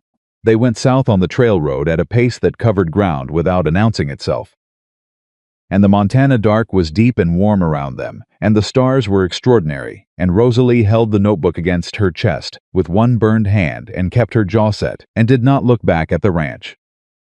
She had made her decision. Looking back was not part of it. They reached town at 2:15 in the morning. Harold Garrett lived above his office on the main street, a practical arrangement for a man who handled land disputes and county record, and the occasional matter that required official attention before business hours. Earl knew which window was his. Earl had apparently known Harold Garrett for 11 years, which was information Rosalie filed without comment, because the night had already contained more surprises than she had room to process sequentially. Earl threw a small stone at the window. A light appeared. The window opened. Harold Garrett was a compact man in his late 50s with the alert eyes of someone who had learned long ago that middle-of-the-night visitors usually meant something that couldn't wait. He looked down at the three of them, one large woman with burned hands and a notebook pressed to her chest. One weathered ranch hand he'd known for 11 years. One boy who looked like he hadn't finished growing. "Earl," he said. "Harold," Earl said, "we need to talk. Tonight." Harold Garrett looked at them for a moment. "Give me 2 minutes," he said. He was down in 90 seconds.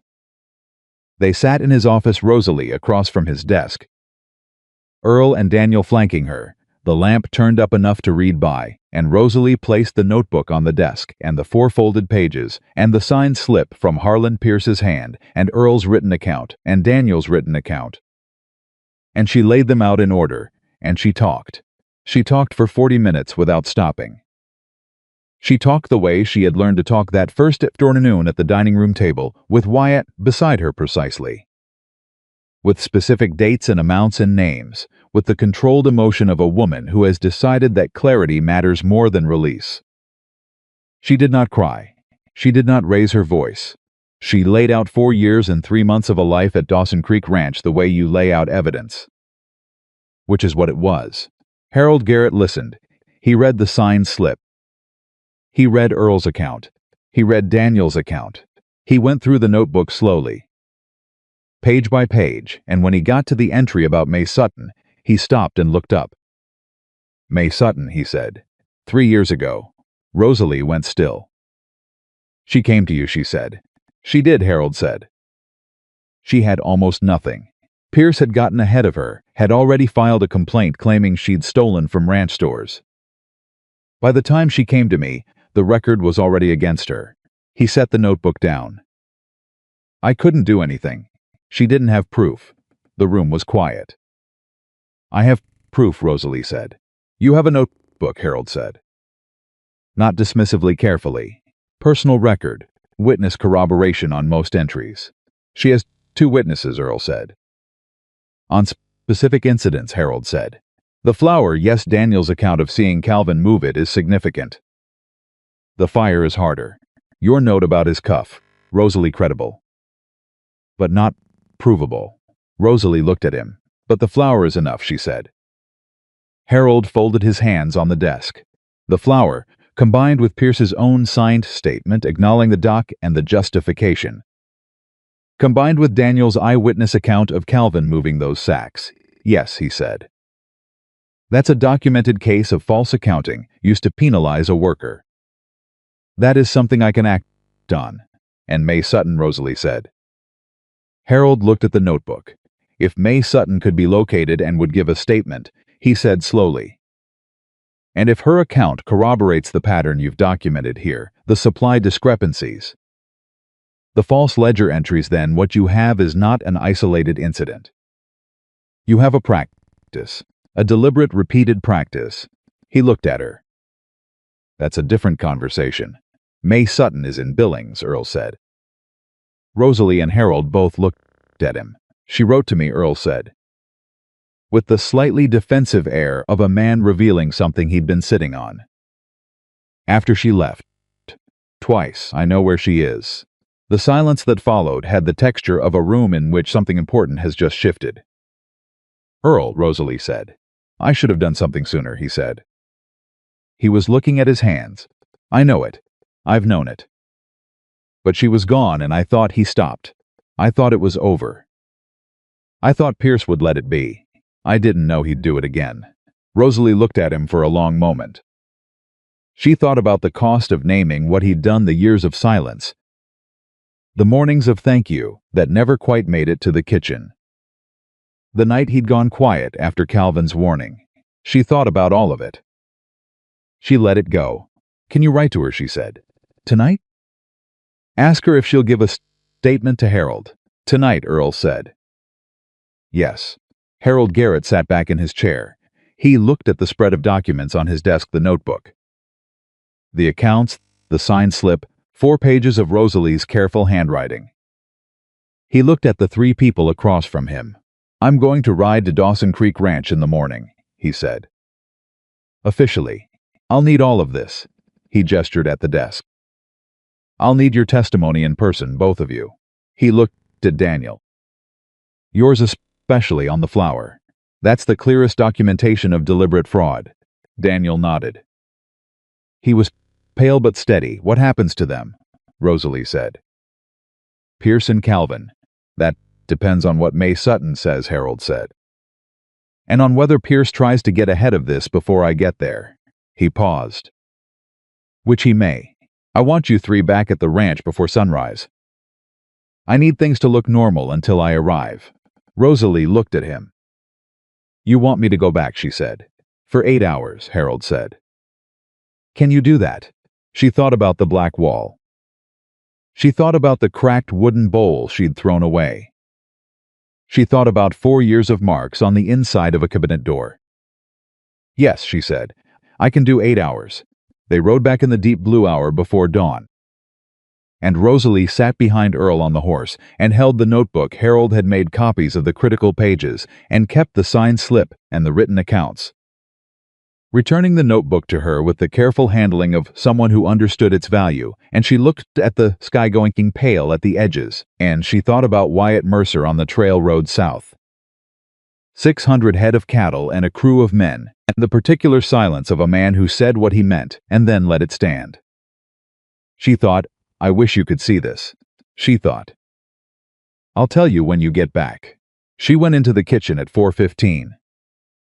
The same time she always went in, and she made the fire, and she started the bread, and she made the coffee. And by 5:45 the kitchen smelled exactly like it always smelled. Which was the smell of a normal morning at Dawson Creek Ranch. Nothing was normal, but the biscuits were excellent.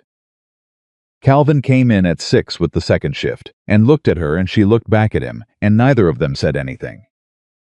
Which was its own kind of conversation. She saw him note her hands still pink, still slightly swollen from the burns, and she saw something move behind his eyes that was calculation dressed as nothing. He sat down, he ate, he left. Harlan Pierce did not come to the kitchen that morning. At 9:15, Harold Garrett rode into the Dawson Creek ranch yard with a deputy she didn't recognize. And the whole operation shifted on its axis in the time it took for Harlan Pierce to come onto the porch and see who it was. Rosalie watched from the kitchen window. She watched Harlan Pierce's face go through several things in quick succession: surprise, then the controlled mask that replaced surprise, then something underneath the mask that she had never seen on him before. Something that looked like fear.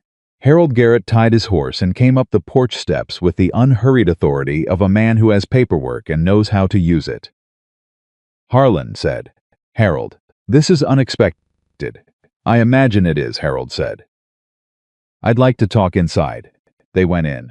Rosalie stood at the stove and breathed. Earl came to the kitchen door 20 minutes later. "He's asking for the supply ledgers," Earl said. "All of them." Rosalie nodded. "Calvin," she said.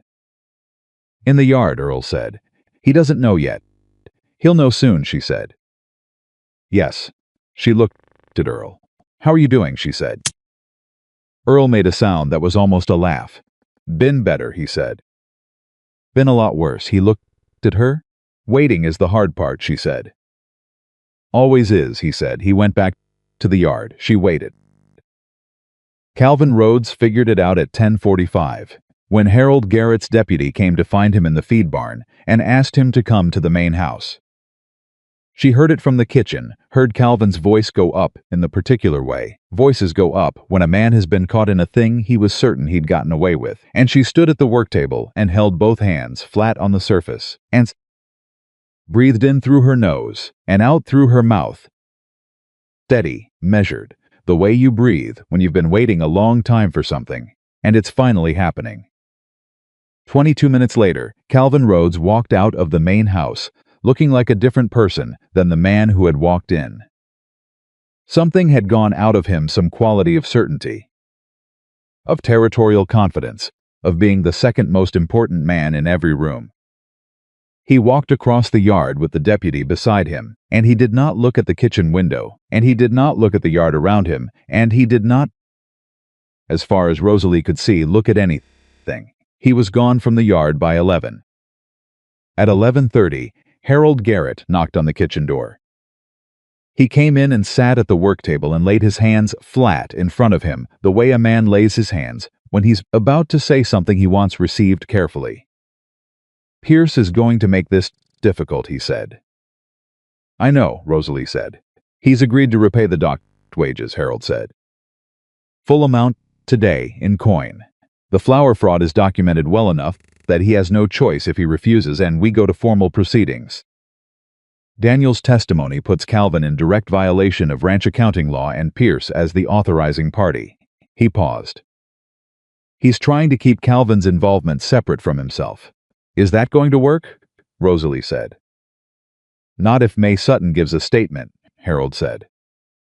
"If her account matches your documentation, and I think it will, then Pierce authorized the same practice twice, with two different women in the same position. That's a pattern. And patterns have legal weight." He looked at her. "Earl is writing to her today? He should have the letter done by noon," Rosalie said. Harold nodded. "There's something else," he said. She waited.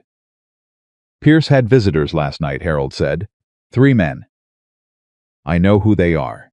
He was trying to arrange a land transfer, a portion of the east property. He's moving assets, anticipating that something was coming." Harold looked at her directly. "He knew you had documentation before I arrived this morning." Someone told him. Rosalie thought about the notebook. About Calvin searching her shelf. About the 3 riders on the porch. "He's known since at least a week ago," she said. "He's been trying to find what I had, and when he couldn't find it, he decided to move money instead of fighting it," Harold said. "Which is, I will tell you frankly, the action of a man who believes he's going to lose." He paused. "It's also the action of a man with resources, which means this isn't finished." "What does finished look like?" she said. Harold was quiet for a moment. "Finished looks like formal proceedings, where May Sutton's account is entered into record, and Pierce's pattern of conduct is officially documented." That takes time. Weeks, possibly months. He looked at her. You would need to be available for that. You would need to still be in the county.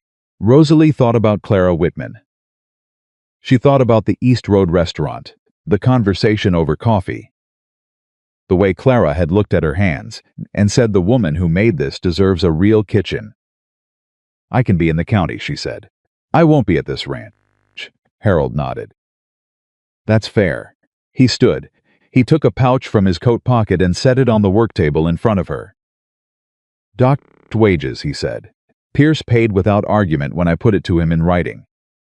He understood the alternative. Rosalie looked at the pouch. She picked it up. It was heavier than she expected. She thought, 3 months of wages. 3 months of being told. She had taken something she'd never touched. Had mismanaged something that had been deliberately removed. Had been responsible for a loss that was constructed specifically to diminish her. 3 months of wages in coin in her hand. Her eyes were burning. She did not blink, she said. Harold Garrett picked up his hat. You did the work, he said. I just applied the paperwork. He looked at her one more time, the steady, assessing look of a man who has been in official business long enough to know the difference between people who talk about doing the right thing and people who actually do it. At cost in the dark at midnight on a borrowed horse. You're a remarkable woman, Miss Bennett. He went out. Rosalie stood in the kitchen. She set the pouch down. She pressed both burned hands flat on the work table. She breathed. And then, for the first time since the morning of July the 11th, when a man named Wyatt Mercer had stood in her kitchen doorway and asked her name, she let herself feel the full weight of what she had been carrying, not to fall under it, but to feel it, to acknowledge it, to let it be real for exactly as long as it needed to be, before she put it down and moved forward. It took about 4 minutes, then she wiped her face with her apron. She picked up the pouch. She went to the cabinet door and looked at the column of marks 4 years. 3 months, 11 days, and the 3 words she'd written 8 days ago in the corner. Not to done. She took the pencil from the shelf. Below the 3 words she wrote 2 more, but now. She put the pencil down. She packed her things in 40 minutes. She didn't have much. She'd never had much. What she had was the notebook, the wages, a spare dress, her mother's letter, her good knife, the one she'd bought her teller in the year before her mother died. Kept sharp, kept private, the best tool she owned, and the small packet of dried sage from the patch behind the root cellar, which she was taking because she'd grown it and it was hers. She was closing her bag when Earl knocked on the doorframe. He stood there with his hat in his hands, looking at the bag. Looking at her back, he said. Rosalie went still. That's not possible. You sent the letter 2 hours ago. I didn't send a letter, Earl said. I sent Daniel to Billings on the fast horse at 5 this morning. Before Garrett arrived, I told him to bring May here if she'd come. He paused. She came. Rosalie stared at him. She's outside, Earl said. She wants to talk to you. There was a long moment. Then Rosalie set her bag down and walked to the door. May Sutton was a woman in her mid-30s, thin in the way of someone who'd been stretched by difficulty rather than design. With steady eyes and the particular composure of someone survived something and made peace with the fact that it had cost them. She was standing in the yard with Daniel Hale beside her. And when she saw Rosalie, she looked at her for a long moment, and then she said, Simply he did the same thing to you. Yes, Rosalie said. The flour, and the sage, or whatever ingredient you used that was worth something. Yes. May nodded slowly. She looked at the main house. I should have fought it, May said. I didn't have anyone who would stand with me. I thought. She stopped. I thought it was my word against his. I thought nobody would believe me. I believed you, Earl said. From the doorway. I'm sorry I didn't say it sooner. May looked at him. Something moved across her face, not forgiveness exactly. Not yet. but the acknowledgement that forgiveness was a territory she could see from where she was standing. "Harold Garrett is inside," Rosalie said. "He wants your statement. It needs to be formal, written, witnessed. It will go into record. It will be used against Pierce in any proceedings." "I know," May said. Daniel explained. She looked at Rosalie. "Are you afraid?" Rosalie thought about it seriously. "I was," she said. "I'm not anymore." She paused. "He signed his own name on a slip of paper in front of me. He thought he was showing me he had the power. I thought, that's your signature. That's your handwriting. That's evidence." She looked at May. "He gave me the first real piece of evidence himself." May looked at her for another long moment. Then she said, "I'll give the statement." They went inside. May Sutton sat across from Harold Garrett for an hour and 20 minutes. And Rosalie sat beside her, and Earl sat beside Rosalie, and Daniel stood against the wall because there weren't enough chairs. And May talked. She talked with the specific, detailed precision of a woman who had spent 3 years carrying this account and had not allowed herself to forget a single date or a single name because she had always known, somewhere below conscious decision, that she might need it one day. When May finished, Harold Garrett looked at the pages he'd filled, and then he looked at Harlan Pierce's closed office door at the end of the hall, and his expression was the expression of a man completing a calculation. "This is enough," he said. Rosalie let out a breath she hadn't known she'd been holding for 3 years. She packed her bag and said goodbye to the kitchen. Not sentimentally, she was not a sentimental woman by nature. And 4 years of Dawson Creek Ranch had not made her more so. But she stood in the kitchen for a final moment and looked at the stove, which she had woken before sunrise to light every morning for 4 years, and the work table, where she had kneaded more bread than she could count, and the small window above it, where she had watched Wyatt Mercer ride into the yard on a bay horse with a white blaze, and felt, without knowing why, that something was about to change. She looked at the cabinet door. She did not need to read the marks. She knew the count. She closed the kitchen door behind her. Earl Dobbs and Daniel Hale walked her out to the road. Earl had written a reference half a page in his large, careful handwriting, describing her work in terms that were plainly truthful, and therefore more valuable than flattery. Daniel had said nothing about what came next for him, but he was standing straight in a way that he hadn't been standing when he'd first come to her kitchen door 2 weeks ago. At the road's edge, Earl said, "Where are you going?" "East Road," Rosalie said. "Restaurant about 2 miles out." He nodded. She looked at him. "Thank you," she said. "For midnight. For the horse." "For May." "Should have been sooner," he said. "It was when it was," she said. "That's enough." She picked up her bag. She walked east. The road was warm under the morning sun, and the sage was in the air around her, and she carried her bag in one hand and her notebook in the other, and she did not look back at Dawson Creek Ranch, because there was nothing behind her that she needed to see, and everything in front of her that she had not yet reached. She had walked 40 minutes when she heard hoofbeats behind her. Fast hoofbeats. She turned. It was a bay horse with a white blaze. And on the horse, sitting the saddle the way he sat everything unhurried, deliberate, like a man who had learned the hard way that some things are worth slowing down for, was Wyatt Mercer. He pulled up beside her. He looked at her bag. He looked at her burned hands. He looked at her face, which was composed and tired and more present than he had ever seen it. He said, "The drive finished 2 days early." "I see that," she said. "I went to the ranch," he said. "Earl told me where you were going. Told me what happened." He looked at her hands. "The fire. It's healing," she said. He was quiet for a moment. "You went to Garrett," he said. "Midnight. 3 witnesses. 2 witnesses," she said. "Earl and Daniel."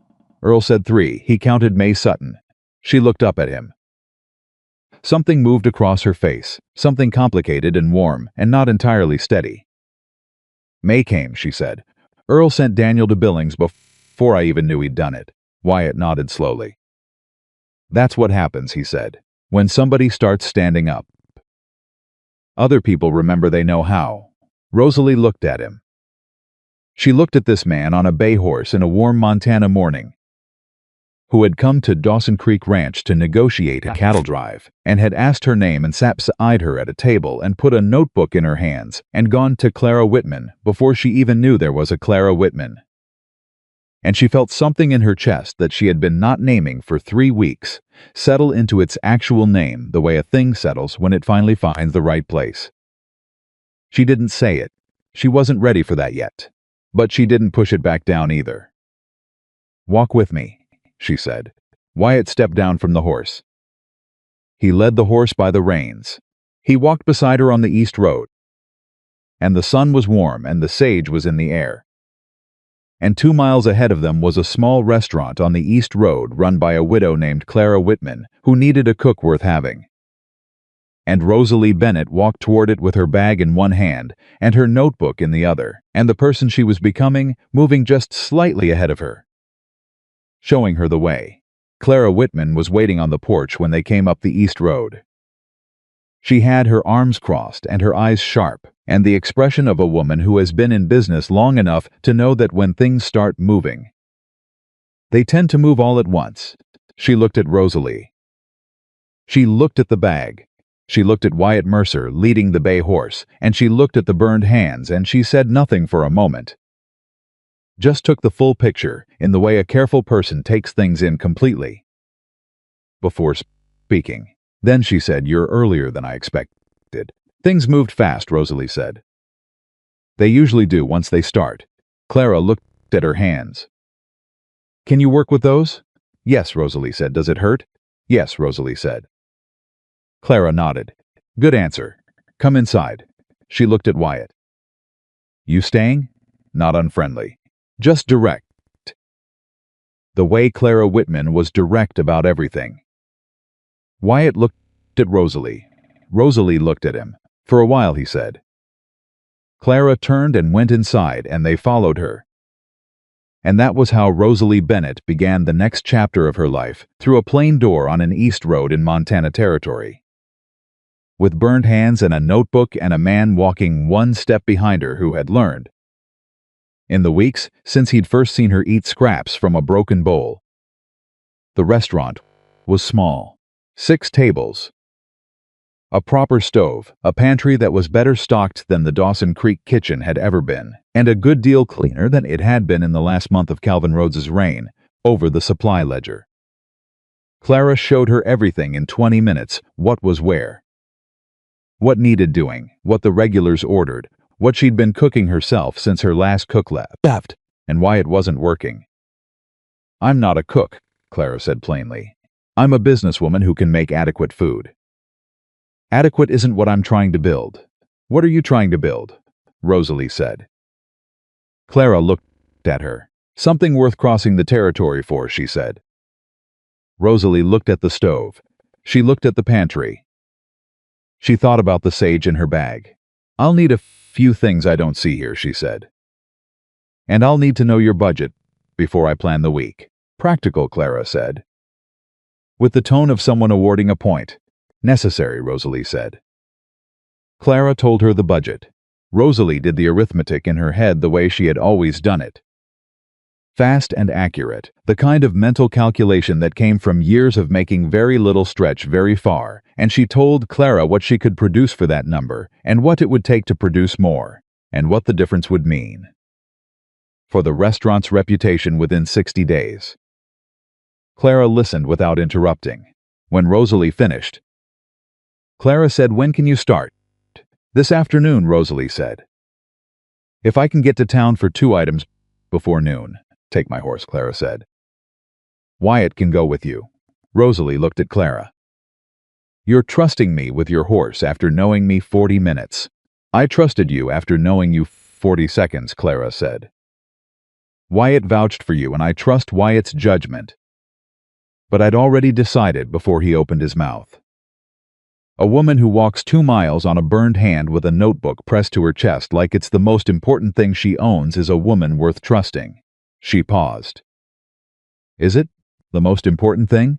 Rosalie looked at the notebook in her hand. She thought about what was in it. 4 years of documentation.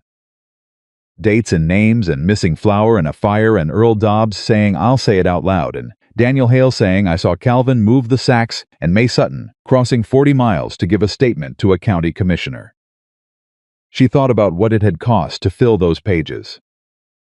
She thought about what it had bought. It was, she said. It isn't anymore. She set the notebook on the kitchen shelf between the salt jar and the pepper tin, where it could stay without being in the way. And she picked up the list she'd started writing in her head from the moment she walked through the door. And she went to get Clara's horse. Wyatt rode beside her to town. They rode the first half-mile without talking, which was one of the things she had learned about him, that he did not fill silence with noise. That he understood silence as its own kind of communication and was comfortable in it in a way that most people were not. She had come to value that. She had come to value a great deal about him. Quietly, over weeks, the way you come to value things that don't announce themselves. How long before Garrett moves formally against Pierce? She said. Depends on May's statement and whether Pierce tries to contest it, Wyatt said. Harold's thorough. He won't move until it's solid. But it'll move. And Calvin's a different matter, Wyatt said. He's the one who physically moved the flour. He's the one whose cuff you saw. Earl's testimony about where he came from during the fire that matters. Even without direct proof. He paused. Men like Calvin make the mistake of thinking they're the instrument and not the architect. That they can hide behind the man giving orders. Sometimes they can. This time I don't think so. Rosalie thought about Calvin's face in the yard after the fire. The deliberate, unhurried pace of a man establishing an alibi. The way he'd said accident without being asked if it was one. He's going to say Pierce told him to do everything, she said. Yes, Wyatt said. And Pierce is going to say Calvin acted without authorization. Yes, Wyatt said. And Harold Garrett is going to have both their signed names on documents that contradict both their stories. And May Sutton's statement establishing the same pattern existed before either of them thought to coordinate their excuses. He looked at her. You did that. The documentation. Without it, it's your word against theirs, and you're a woman without property or legal standing, and they know it. I know it, she said. The notebook changed that, he said. She looked at the road ahead. You told me to keep it, she said. You kept it, he said. Those aren't the same thing. They rode into town, and she got what she needed, dried peppers.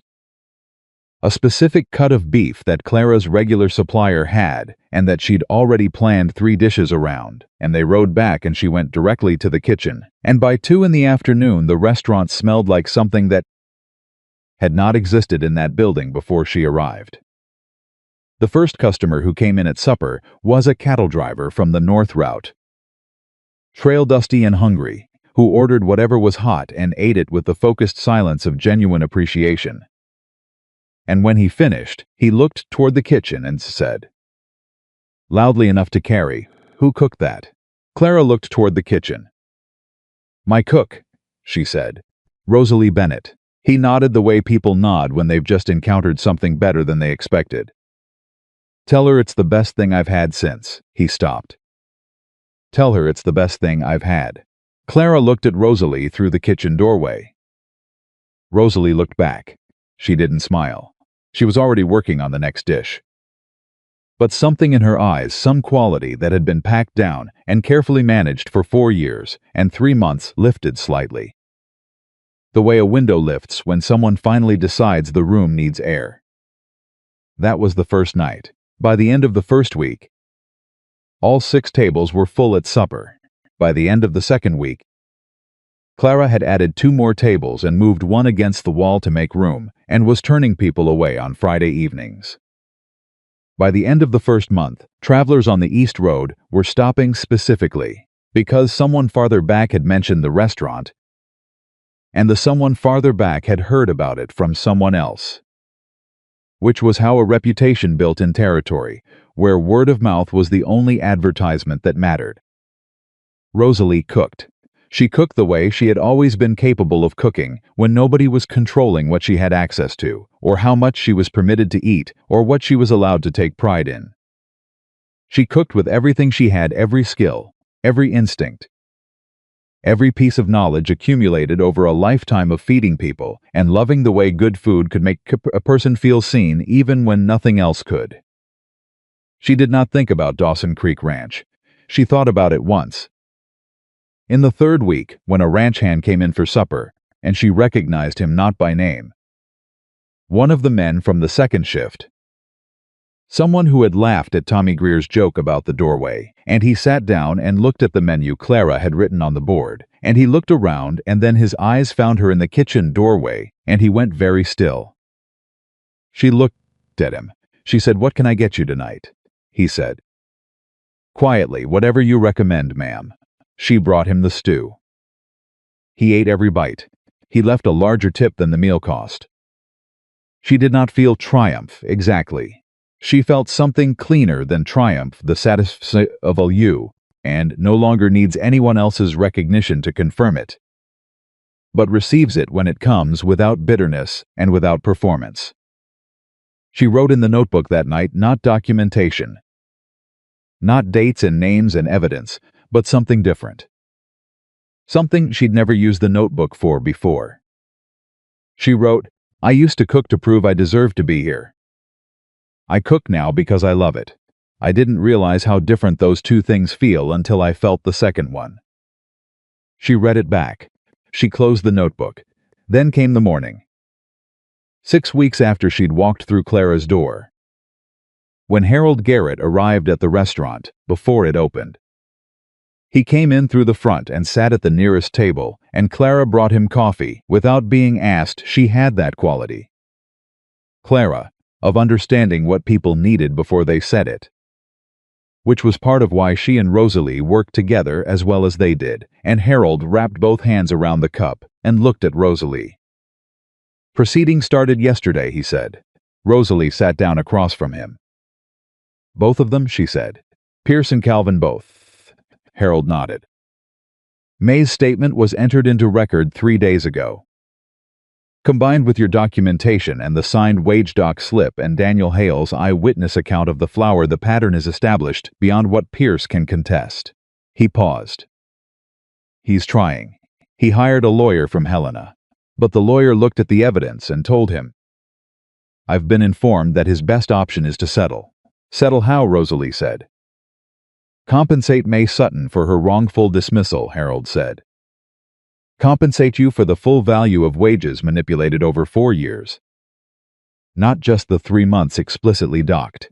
Acknowledge the fraudulent accounting in writing." He looked at her steadily. "It's not a criminal proceeding. He won't go to jail for this. The bar for that is higher, and what we have, while substantial, doesn't clear it. But his name goes into county record as a party to documented labor fraud. That follows him. In a territory where your reputation is your credit. That matters."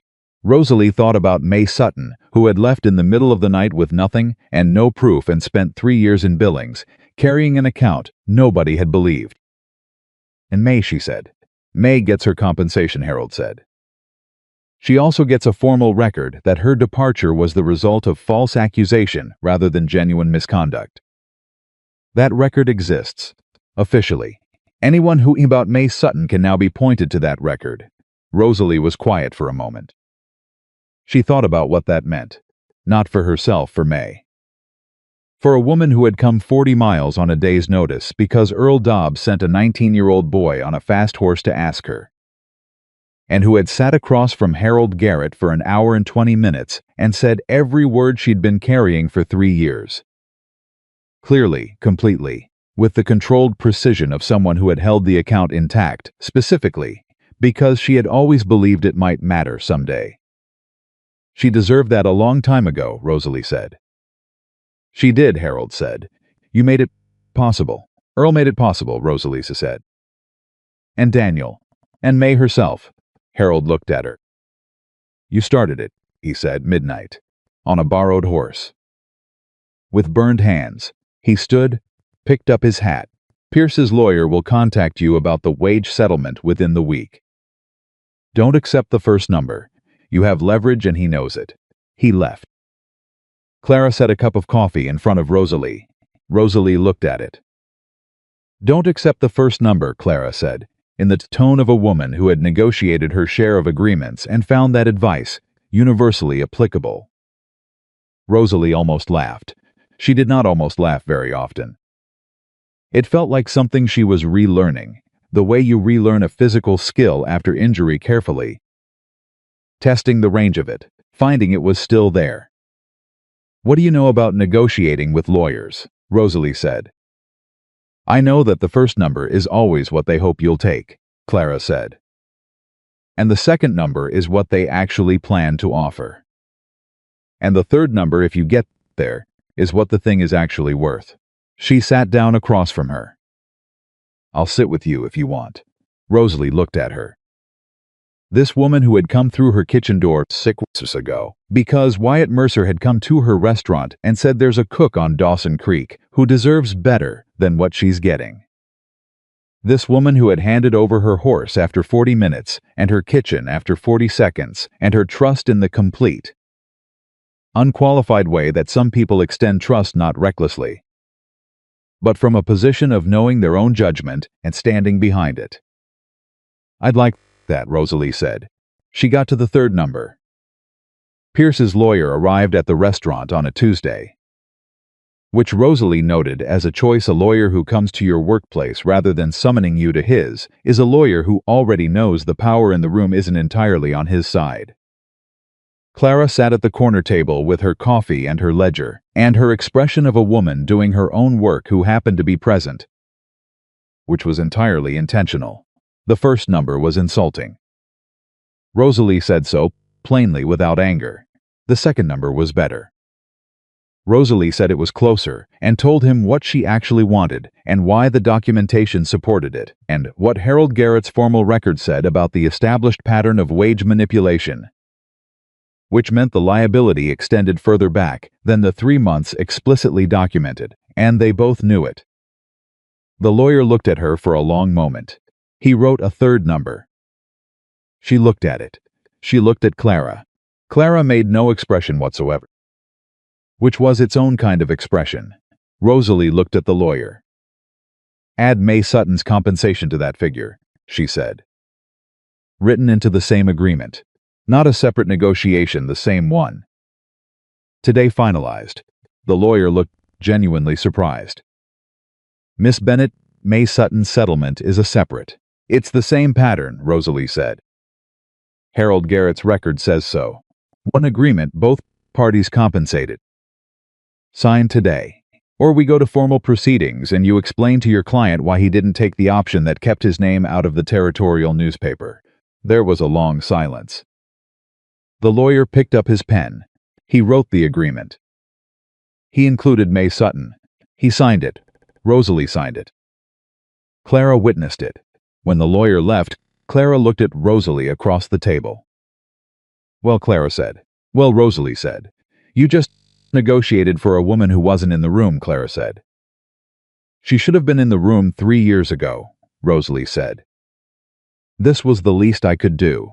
Clara looked at her for a moment, with the expression she sometimes had, the expression of a woman who has been in the world long enough to know that what Rosalie had just done was not common, and who found it worth remarking on, even if she wasn't going to make a ceremony of it. I'm raising your wages, Clara said. Starting this week.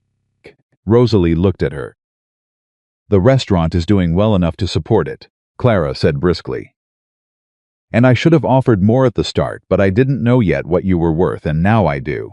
She stood. Don't argue with me. I'll lose patience. I wasn't going to argue, Rosalie said. Good, Clara said. We open in an hour. Rosalie went to the kitchen. She stood at the stove.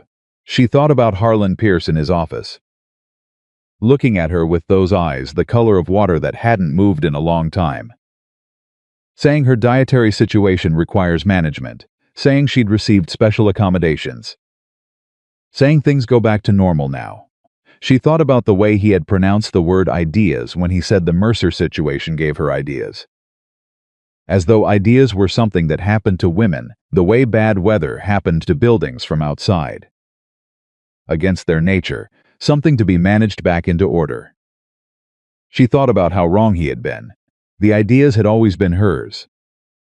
The worth had always been hers. The skill and the instinct and the knowledge and the capacity, all of it.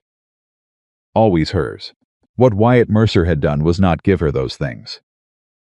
What he had done was stand in her kitchen doorway and ask her name and refuse to look away. And in doing so had made it slightly harder for her to look away from herself. The rest she had done. She started the fire, she started the bread. She thought, I want to tell him that. I want to say it out loud to the person who should hear it. Wyatt had been in and out over the 6 weeks. The nature of his work took him away and brought him back. The rhythm of cattle drives and contracts and territory that needed covering. He came to the restaurant when he was in the area. He ate at the table nearest the kitchen. He talked to her the same way he had always talked to her, directly. With attention, like she was someone worth listening to. He had not said the thing that sat between them. Neither had she. They were, both of them, careful people in their own ways, people who had learned that saying things too fast sometimes broke them before they had a chance to become real. He came in on a Thursday evening 3 days after the lawyer, during the supper rush, and there were no tables open, so he leaned against the wall near the kitchen door and waited. And when the first table cleared, he sat, and Clara brought him coffee without being asked, and he ate the meal Rosalie sent out. She always sent the meal she thought he'd want rather than waiting for him to order. And he always ate it without comment, which was its own kind of conversation. After the last table left, he was still there. Clara looked at Rosalie. Clara went upstairs. Rosalie came out of the kitchen with her apron still on, and sat across from him, and they looked at each other for a moment in the quiet of a restaurant after close, with the smell of supper still in the air and the lamp burning low. Garrett told me about the settlement, Wyatt said. Both names on one agreement. It was the right thing, she said. It was, he said. It was also the thing most people wouldn't have thought to do. He looked at her. How do you feel? She thought about it. Like myself, she said. Like the version of myself I'd forgotten I was. He nodded. She looked at him. You went to Clara before you told me she existed, she said. You went and made sure it was real before you put it in my hands. I did, he said. Nobody had ever done that for me before, she said. Thought about what I actually needed rather than what would make them feel useful. Wyatt was quiet. I need to say something to you, she said. He waited. What you did starting that morning in the kitchen. All of it didn't give me anything I didn't already have. I want you to know I understand that. My worth wasn't something you created. She held his gaze. But you made it harder for me to keep pretending I didn't have it. And that she stopped, found the word. That mattered. More than I know how to say. Wyatt looked at her for a long moment. He said you would have gotten there. Maybe, she said. Later. With more damage first. She looked at her hands, the burns healed now to faint pink lines across her palms. The knuckles less cracked, the skin stronger from 6 weeks of cooking in a kitchen that was hers to run the right way. I'd like to not wonder about later. I'd like to be here in the actual right now and say thank you to your face. Clearly received, he said. Serious. The way he received most things. She looked at him. He looked at her. I'd like you to stay, she said. Not as someone passing through. Not cattle drive to cattle drive. She kept her voice steady. I know that's not what your work is. I know it's a lot to ask. You're not asking me to stop working, he said. No, she said. I'm asking you to come back to the same place when you're done. Wyatt Mercer was quiet for a moment. He looked at his coffee cup. He looked at the kitchen door she'd come through. He looked at her. I've been coming back to this table for 6 weeks, he said. I know, she said. That's not nothing, he said. No, she said, it isn't. He reached across the table. He set his hand over hers over the healed burns. over the flour-dusted knuckles, over the strong, working hands that had kneaded bread and hauled water, and gripped a bucket handle in a fire, and pressed flat on a work table, while she breathed through the hardest moments of her life. He held her hand the way he did most things fully present. Without performance, like this was a thing worth doing, and he intended to do it right. "I'll come back to the same place," he said. She looked at his hand over hers. She turned her hand over and held his. "Good," she said. They sat there in the quiet of Clara Whitman's restaurant on the East Road in Montana Territory. With the lamp burning low, and the supper smell fading, and the summer night coming in through the cracks in the walls. Two people who had learned the hard way that worth was not something others assigned to you, but something you already carried. And that the right person wasn't the one who told you it existed, but the one who stood beside you while you found your way back to believing it. The months that followed moved the way good things move, not without difficulty, but with purpose. The restaurant grew, Clara expanded the dining room, and Rosalie expanded the menu, and they built something together that people came from 3 counties to experience. Rosalie hired 2 kitchen helpers, women from town who needed work and whom she paid properly. From the first day, at rates she had thought carefully about. And she told them both on their first morning, "You eat what you cook at the table I set for you, before service starts. Not after, not the scraps, the meal." They looked at her the way she had looked at Wyatt that first morning.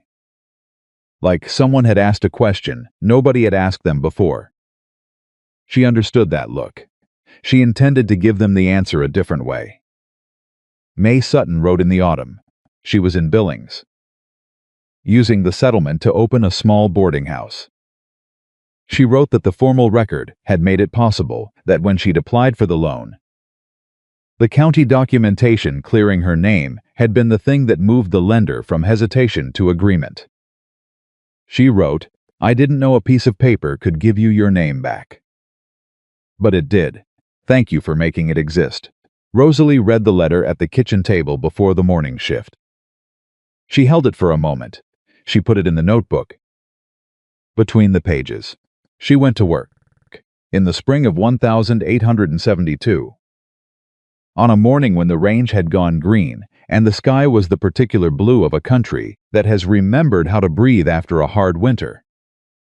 Rosalie and Wyatt stood in front of Harold Garrett in his office and signed the papers that made the roadside inn officially theirs. The restaurant Clara was passing to them because her sister in Ohio needed her, and she was going. And she had looked at both of them and said, very simply, "It should be yours anyway." Clara left on a Tuesday. She hugged Rosalie in the way of women who understand each other without needing to explain themselves. And she said at the door, "Don't change the stew." "I won't," Rosalie said. "Change everything else if you want," Clara said. But not the stew. She left. Rosalie and Wyatt stood in their restaurant in the quiet of a Tuesday morning. And Wyatt looked at her, and she looked at him. And they said nothing for a moment, because some things are large enough that silence is the right response. Then she went to the kitchen. Wyatt went to the front, where there was a wooden board he'd made the previous week. Sanded smooth, the lettering burned in carefully by a man who was more skilled with his hands than he generally advertised. He hung it above the entrance. It said, "No one leaves hungry. No one leaves unseen." She saw it from the kitchen doorway. She looked at it for a long moment. She thought about a cracked wooden bowl and a broken biscuit pulled from a slop bucket. She thought about 30 men laughing through a wall while she stood in the dark and told herself it was enough.